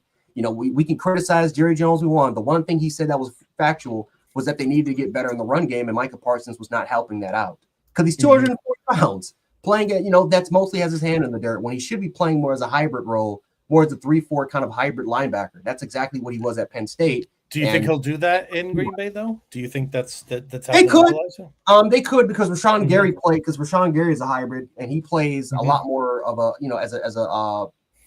at a 2-point stance more than anything. So it could be that possibility. It's just that in run fits, where are you going to play him? Where are you going to play him when it comes to run fits? And so that's the concern that I have with the Packers is they actually took away one of their best run defenders and Kenny Clark. They took that away now. Like they have nothing but penetrating 3-techs, wide gap players. So that's kind of my concern. They were one of the worst rushing defenses in the National Football League last year. It's been addition by subtraction, and so I just don't think the Packers if they were able to improve in the run game, then yeah, they'll watch out for them. But I got the Bucs. The Bucs pretty much have a lot of answers. Bucs are very interesting. Yeah. Right. I got the Bucs. See, Jared, say hello to Guru. Guru, welcome to the party. It's good to see you down there. What's up, Guru? What's up, Guru? Yeah, Jared, I got a question for you because me and my podcast partner, shout out to my guy Maestro Styles, we were talking about this on the show earlier. Them trading Micah Parsons because they need to get better in run defense, to me, just sounds like a cop-out. And here's why I say that, because Micah Parsons is one of the best pass rushers in the game. He sets the edge better than anybody, in the league, right? So if I'm the Cowboys and I know I got run defense problems, why don't I just go out and just get me a nose tackle or get me that D tackle that's going to help me protect, Micah Parsons? Or how about you play Micah Parsons at his natural spot, which is an off-ball linebacker that he was really good at Penn State against playing against the run. He can diagnose. He can play that spot. Okay. Again. Now they drafted Mozzie Smith in the first round. He just ended up being a bust. Right. But they miss Lawrence. Lawrence was that edge defense, was that guy that could get after the quarterback, but he was also a phenomenal edge defender. They don't have a Lawrence anymore. Micah Parsons he is still a phenomenal pass rusher. I just feel like they just underutilized him. He got there straight from camp and they just put him and they're playing him more as a 4-3 end. Right. I don't think he's a 4-man. I don't think that in the run game he's a 4-man end. He is he's a hybrid player. Okay, yeah, I can see that. I can see that from that perspective. I just look at it from the standpoint when you're building a team and you got a guy like him that's averaging 12 sacks a season. He's got a Hall of Fame trajectory, and your run defense is not like I don't put that on Micah Parsons. That's not his game fault. Against Green Bay. Them against the Eagles and them getting gashed in the run game. I don't blame that on Micah Parsons. Now, do they run towards his side sometimes? And do they get the best of him on the edge at times? Sure. He's also protected the edge pretty well in other occasions as well. My thing is this. You keep Micah Parsons, and you need to find somebody that's going to go out and protect Micah Parsons. Like I remember years ago when Ray Lewis was kind of coming out of his prime, and we had some issues in run defense one year, and Ray Lewis came out in the media and said this. He said, "Look, Ravens got to go find somebody that could protect me." And this is the middle linebacker they're talking about. He said they got to find somebody to protect me. And what did the Ravens do that next year? They drafted Haloti Ngata. And that, and the rest was history. Haloti Ngata became one of the best, nose tackles, in the game. So I just think that, you know, Jerry's coming out and saying that was such a cop out to me, that you don't trade an all pro, you know, pass rusher because, you know, you're trying to get better in the run game. Like that just doesn't make sense to me. Yeah, you're making your pass rushing unit worse by taking Micah Parsons out. I mean, yeah, you may improve in the run game, but your pass rushing exactly, because now you have to rely on rookies and kind of other first year or second year veterans to. I mean, Dante Flower, who's if healthy could be a 8-9 sack guy, but that's your best pass rusher now on your team and a bunch of rookies. You're making your pass rushing unit worse. Mm-hmm. Yeah, but I agree. For the future, though, this is why I will give Jerry Jones credit, because in the future, because with those 2 first-round picks, you can actually get more of a Lawrence type of caliber player who can both rush the quarterback and consistently set that edge, playing more as who you can select. You can't use Micah Parsons at 4-eye, and if you're going to use him at 4-eye, he's getting after the quarterback. He's not playing anything against the run if you're playing him at 3 or 4-eye. You can do that though if you draft a Reuben Bain. You can do that if you get I'm not going to say like a Peter Woods, and this is for like next year's draft, but you can do that with Reuben Bain. You can do that with the Keldrick Falk, who already does that at Auburn, who's 6'6", 280 pounds. You know, that's the type of players that you can get after next year, who are going to be young guys, but they're more kind of balanced 40-man front players compared to a Parsons, who I actually think would be a lot better if he plays in a 3-4. That's his home, in my personal opinion. But for the future, I think it can work. But the problem is, Dak Prescott's 31 or going to be 30. Like you're in a window now, and so that's kind of the problem, is that you're worsening your pass rushing unit. You can set yourself up for the future, but you're not setting yourself up for the present. Are they in a window though? Because I think them trading Micah Parsons might have shut it some. I could see them trading Dak Prescott next offseason. I could see that being a possibility. Now his contract is a bit, high, so they might not be able to do that. But look, I just think, and to kind of go back to what you said about the draft picks, Green Bay is going to be picking in the 20s because Green Bay is expected to be good. So those guys you talked about, them potentially getting next year in the draft, are they even going to be available? By the time, you know what I'm saying? Mm-hmm. You're gonna have to use you're gonna have to trade all the way up. I mean, the good thing for them is that they have 4 first-round picks for the next 2 years. Yeah, trade that up. You got to trade those picks immediately just to get in that position that's to true. Get a potential Micah. And that's just a gamble, because Micah Parsons was a 1 of 1, and then here comes Abdul Carter, who is like that next generation of a Micah Parsons, but I think he's more advanced because he had a year of where he played that defensive end position. Micah never played that until he got to Dallas. That's what makes him a unique player. Just to give a shout out to Guru here, he says, "Ever heard of TJ Watt? He was picked 30th in the draft, so you can get players that's true. of that ilk at that position." So I just figured that was a perfect time to get that up there. So I didn't want Guru to think that we forgot TJ. There ain't a lot of TJ Watts though. I think there's not a lot of TJ Watts. Not a lot. Not with that impact when it comes to winning games. Not with that impact. Yep. So again. So speaking of that, how about we pivot to our conference? And we talk about the AFC, right? The grand finale here. So, crystal ball, who wants to go first in terms of playoffs, predictions, conference, whatever? Who wants to take the first leap of faith on the American Football Conference? So I'll go first here. So look, obviously, the Ravens are going to go to the Super Bowl. I'm just gonna throw that out there. I'm just gonna throw that out there. The Ravens finally get over that hump to get to the Super Bowl. But I got a second hot take, if it is a hot take. In y'all's division, there's questions about who's second, third, fourth place in that division. The Jets have a promising run game. They lost Vera Tucker to an injury. I think he's going to be gone for the season. So there's an issue there. The Dolphins, I think the coach is on the hot seat.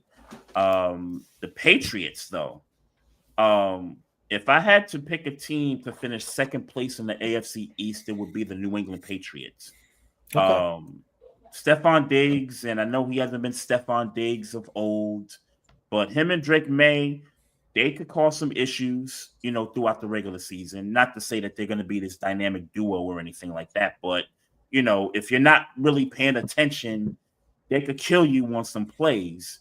And then you got a coach that has, been through, going back to Tennessee. They, you got a coach in Vrabel that's experienced and, knows what he's doing, well respected.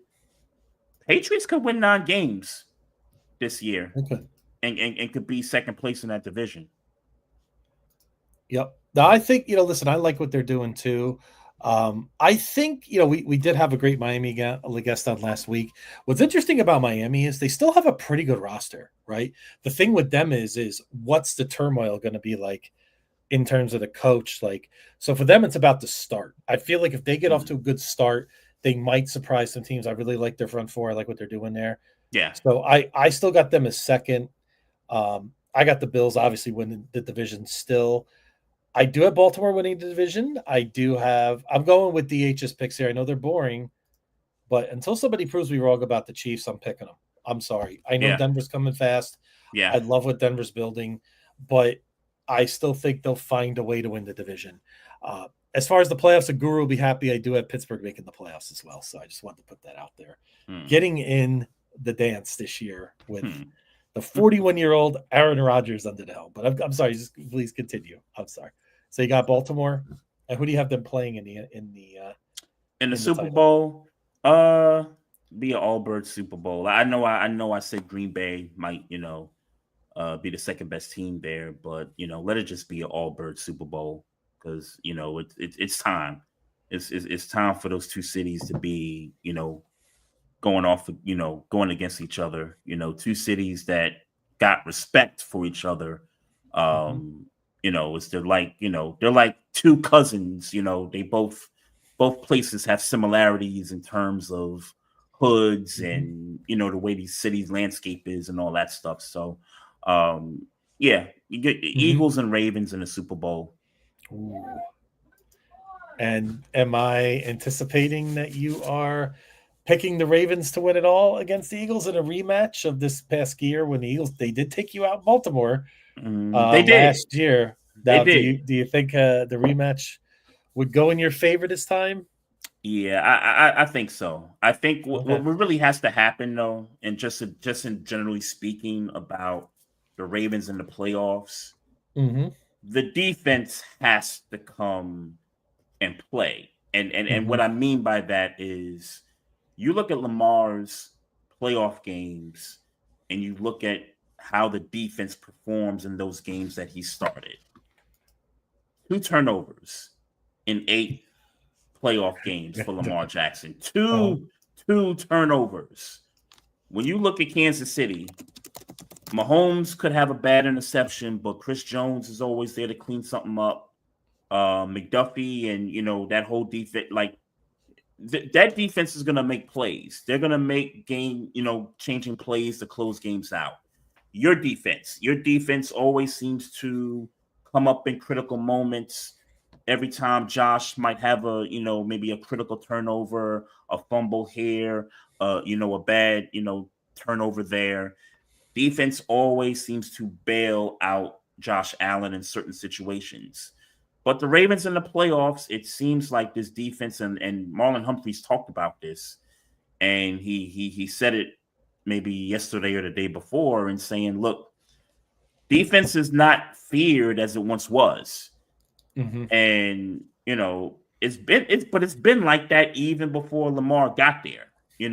Since Ray Lewis, Ed Reed, and those guys, since those guys left, that defense hasn't really been feared like that, right? So I'm just looking for this defense to make some game-changing plays, 4th down sack, strip fumble, turnovers, I'm looking for those things, in the Lamar era. I'm looking for those things from the defense when it comes to being in the playoffs. So I'll just leave it at that.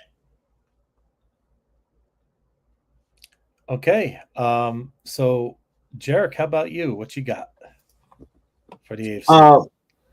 Well, yeah, I got the Bills winning the division. I think for obvious reasons. AFC North, I got the Baltimore Ravens winning that division. Hot take, Zach Taylor. Well, I don't even shouldn't say this more hot take. I think Zach Taylor gets fired mid-season. Ooh, wow. Well, that is kind of a hot take. He's a good coach. Yeah, he's a good coach. He's got to go though. Not just him, not just him though. The general manager, I think, is going to get fired too. I think they've made terrible decisions. Obviously handling the Trey Henderson situation. I think their roster from what it was in 2021 and 2022 to now what it is now. I mean, they're losing a lot of their impactful defensive players. They have not helped out Joe Burrow. They both have to go, and I think mid-season is when it's potentially going to happen. You know who their general manager is, though, right? What's his name? I forgot the name. It's the owner. Oh, well, there it is. Well, they're stuck. They're stuck. Yeah, it's Mike Brown. Mike Brown. Yeah.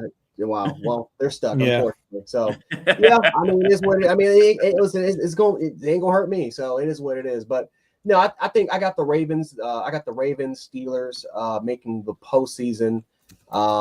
Broncos. I got the not winning the division. I got the Chiefs still winning that division. But I got the Chiefs, Broncos, and then I got the Chiefs, Broncos winning it. And then for the AFC South, I got the Texans. I got the Texans doing it. And hot take, I'm gonna stick with it. I've been flipping with it, but I think I might go with the Colts to make the playoffs. I think I got the Colts. The Colts? Yeah, I got. You know what, Jared? They have a good roster. The Colts. Really do. They're better than people think. I will agree with that. Yeah. Daniel Jones? He just needs to play average. Like he can, if he plays average, I think that team's good enough to make the playoffs because the run game, they have one of the top run games in the National Football League.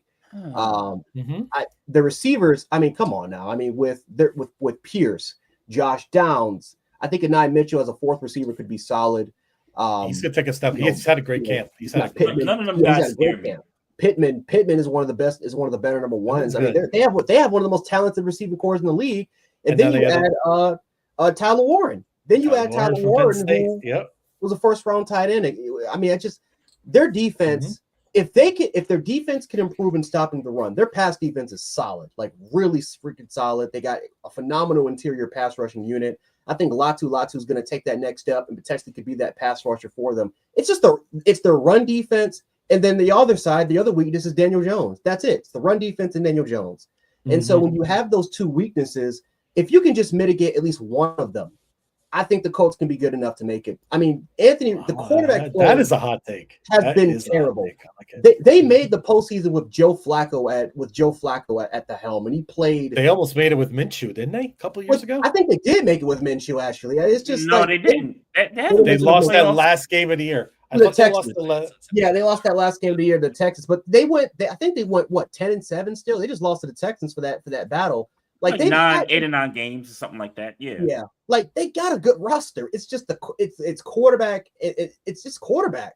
If he can just play average, that team's good enough to make it because that division sucks. Yeah, the Texans we all know are going to most likely going to win that division, but they're not going to be safe. They could very well split because the Texans haven't addressed the offensive line concerns. They got a lot of young pieces playing at that receiving core. They got injuries at the running back position. They're just not going to win that division smoothly. I think the Colts can definitely steal a game. And then I think the Dolphins. I got the Dolphins. No, because I got the Steelers making it. So the Dolphins would probably be the one-man out team. And that's just until Tua can play, he's got to show me he can stay healthy. You got to show me. If he plays 17 games, then take the Colts out. The Dolphins are making it in. Simple as that. But I can't see it. He's only played one healthy season in the last 9 years of his career. Think about that for a second. The last 9 years. College. In high school, when he was at St. Louis in Honolulu, Hawaii, he suffered injuries there. He couldn't play full season. Right. Wow, that's telling. Like we got to go back to high school. The last time that man was healthy. I mean, it's just kind of a shame because he would have had a really good career if he. Yeah, it's just I can't. You got to show me, man. If he can stay healthy for 17 games, they'll make the postseason. Take the Colts out, they're in, no doubt. I just got to see it. Yep, I agree. So, Jarek, how about conference title Super Bowl? You got some thoughts on that? Conference championship, Bills, Chiefs again. And the Chiefs will win that game again. The Chiefs will win. Oh, The Chiefs will win. Oh, Derek, what are you doing to me right now? He's lowering the expectations so that when it happens, he's not disappointed. No, this is not lowering the expectations. The truth is the truth is in the details. I'm sorry. You're right. You're right. Listen, I respect it. It's just like it just hits a little harder every year. Their coaching staff is better than ours. They have superior coaching, and they have shown the ability. They have shown the ability to make plays when the game is on the line. They make plays. They make plays. Yeah, I can't argue with you. Right. Calling some sort of exotic blitz, some sort of exotic design blitz call, or if it's a Chris Jones, or it's a or it's an Amenahu, it's somebody on that defensive line that's making plays when the game is on the line. Their defense is going to be really good. Their offensive line, I think, is going to be improved just because of the addition of Josh Simmons. And then I'm sorry, Rashee Rice is one of the best route running receivers in the league. I don't care if he's a second-round pick and he could never take one to the house. The dude was literally top 5 in receiving yards before Patrick Mahomes tore his ACL. Yeah. Patrick, why are you blocking on the field anyway? But I'm sorry. I think the Chiefs, that division is going to be a lot harder. I don't think it's going to be easy. Matter of fact, I think the Bills will have home field. I think the Bills will have home field advantage by the time we play Kansas City, because I think that's how difficult the division is. I just think this hurts even more. Yeah, Derek. Derek. Listen. I gotta be consistent with my takes. I think we are a year away. I think we're about a year away. We need one more draft. We need one more year of more talent on that defense on that defensive line. I cannot trust a Deion Walker in a TJ Sanders in the AFC Conference Championship game. I cannot do that. I cannot trust a Larry Ogunjobi. I just can't. And so they can make plays, but ultimately we need a Chris Jones. You gotta have that dude. Chris Jones really is the difference between those two teams. A lot of people talk about Mahomes and Allen. That's not the difference. The difference is Chris Jones. It's Chris Jones and the coaching staff. They just find they're built for this, and we are a team that we're on the cusp. Right? Yeah, and it's annoying as hell. Now, if we can get past Kansas City, that's completely fine. Then that's awesome. That's great. I gotta see it to believe it. Well, I'm gonna tell you what. I'm gonna tell you what, Jarek. I'm gonna tell you what. I have the Bills playing the Chiefs in the divisional round this year. Okay. And I'm gonna give you a comparison because we talked baseball before, right, Trey? Yeah. Remember when the Red Sox beat our Yankees finally in 2004? And they broke. Unfortunately, yes. I believe it. But what happened after that, I thought Boston as an organization, they went, finally. We finally beat the Yankees, right? We got over the big monkey in our back, the whole blah, Yep. So what I'm going with this year is that the Bills finally, and I think there's a lot of truth to what you're saying. We might be a year away from really hitting our optimal stride, especially on the defensive side of the ball. I do agree with that. I have this feeling, though. I like where Josh is mentally right now. I like so many additions we made. I think we're going to find a way to beat the Chiefs, and we're going to play you again in the conference title game. Trey, last game at the stadium, I'm going for the drama, and we're going to find a way, again, as a team, to tactically find a way to beat you. We're going to finally get over the hump. Once we beat Kansas City and slay that dragon, we can finally put Kansas City to rest. And I think the Bills can ascend from there, go to Super Bowl, play the Eagles. Are they going to win, though? That's the question. Yeah. Maybe I'll just leave it at that. I would say that Josh Allen may do everything possible. He'll probably run 30 times if he has to win that game. I feel like he could be that kind of guy, but I think he'll find a way to finally put one in the trophy case in Western New York to close the old stadium, open anew with the new stadium next Thursday night in Buffalo. Now, again, this is it's not a super confident prediction, but I understand where Jarek's going. I understand how tough our conference is. I understand how tough the Ravens are. I just have a gut that this may be it. But I also acknowledge what Jarek says, that we might be just a year early on our defense. That's the one thing in the back of my mind that we just have to see before it really we comes need true. we need a deeper rotation. Honestly, Yeah. it's more depth in the secondary and it's your defense. Jordan Hancock is too young. Hancock's young. Yeah, strong, unless he makes some miracle. But you're right. It's not likely that those guys, and this was pretty cool that we did have CBS Sports did put Deion Walker on their all rookie team this year. So that was pretty cool. He's going to have a good rookie season. Now, despite everything I said, I think Walker's going to be the best rookie on the team. I think he's going to have a phenomenal season. But what he actually could be is scary.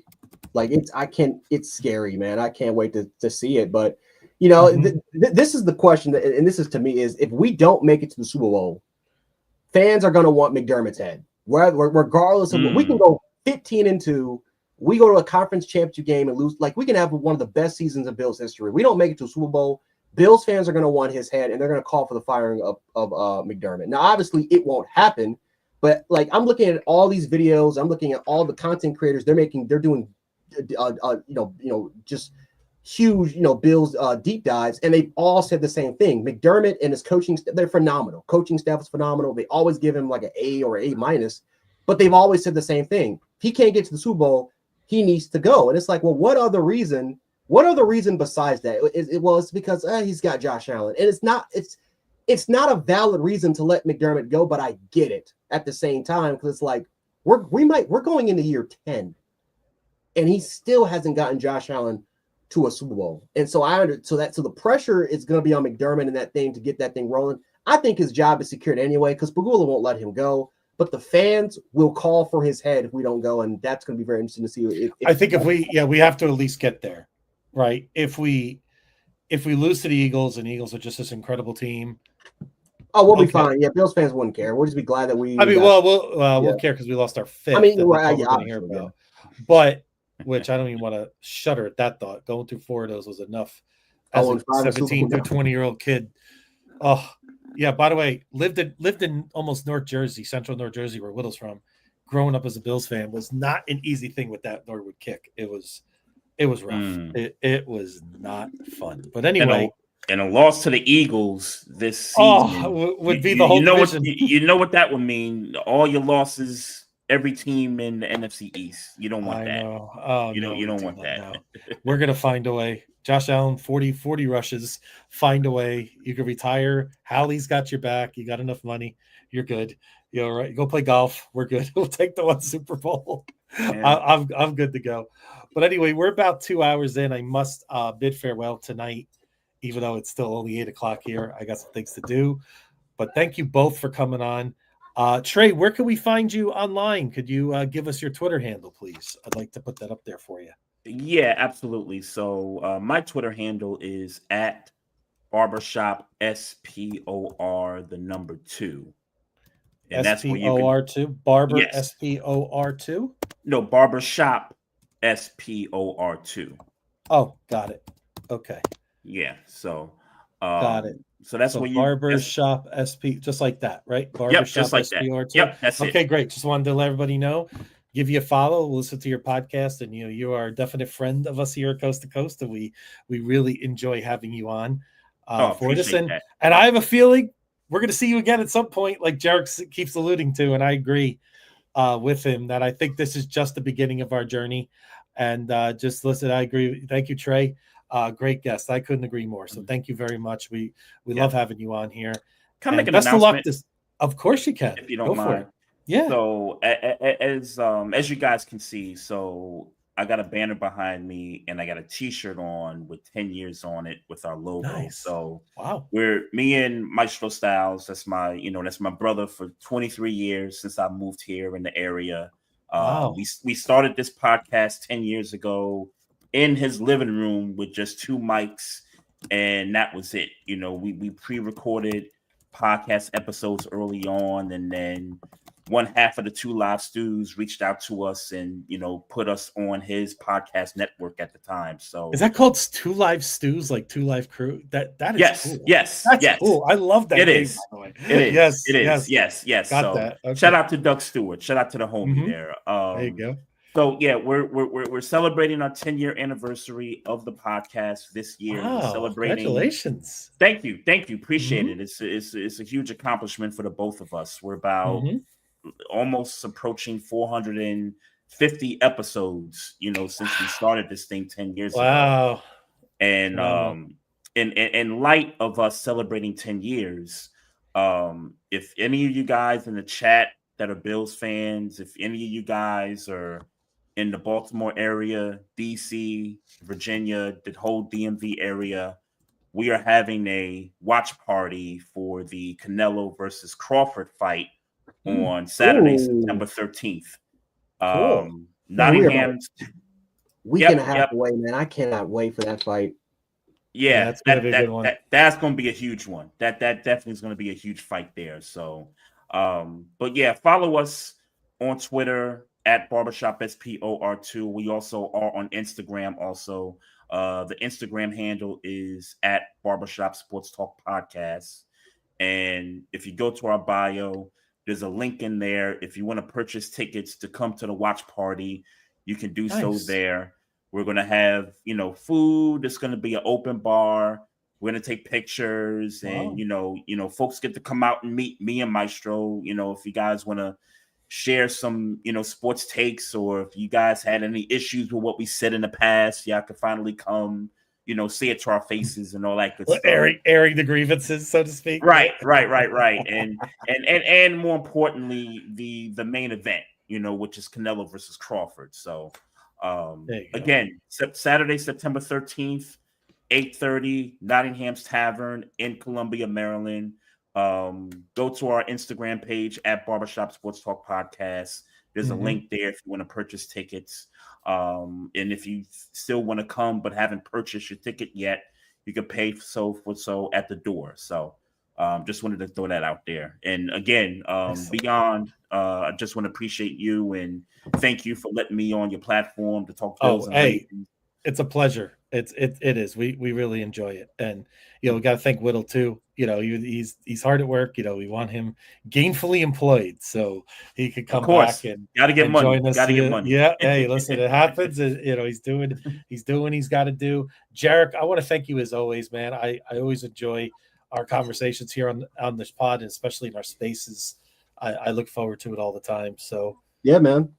And no problem. Definitely. And again, Jarek's one of the best with the draft. He really goes deep into the college prospect. I mean, he forgets probably more than I know at this point about some of the college prospects. So look for some more great stuff coming up. So again, as we reconvene next week, and I agree with Steve. Blue Crab at Baltimore is pretty elite. I will say I can speak on. I'm a former Jersey kid. I spent a lot of time in Baltimore, so they have a lot of great food.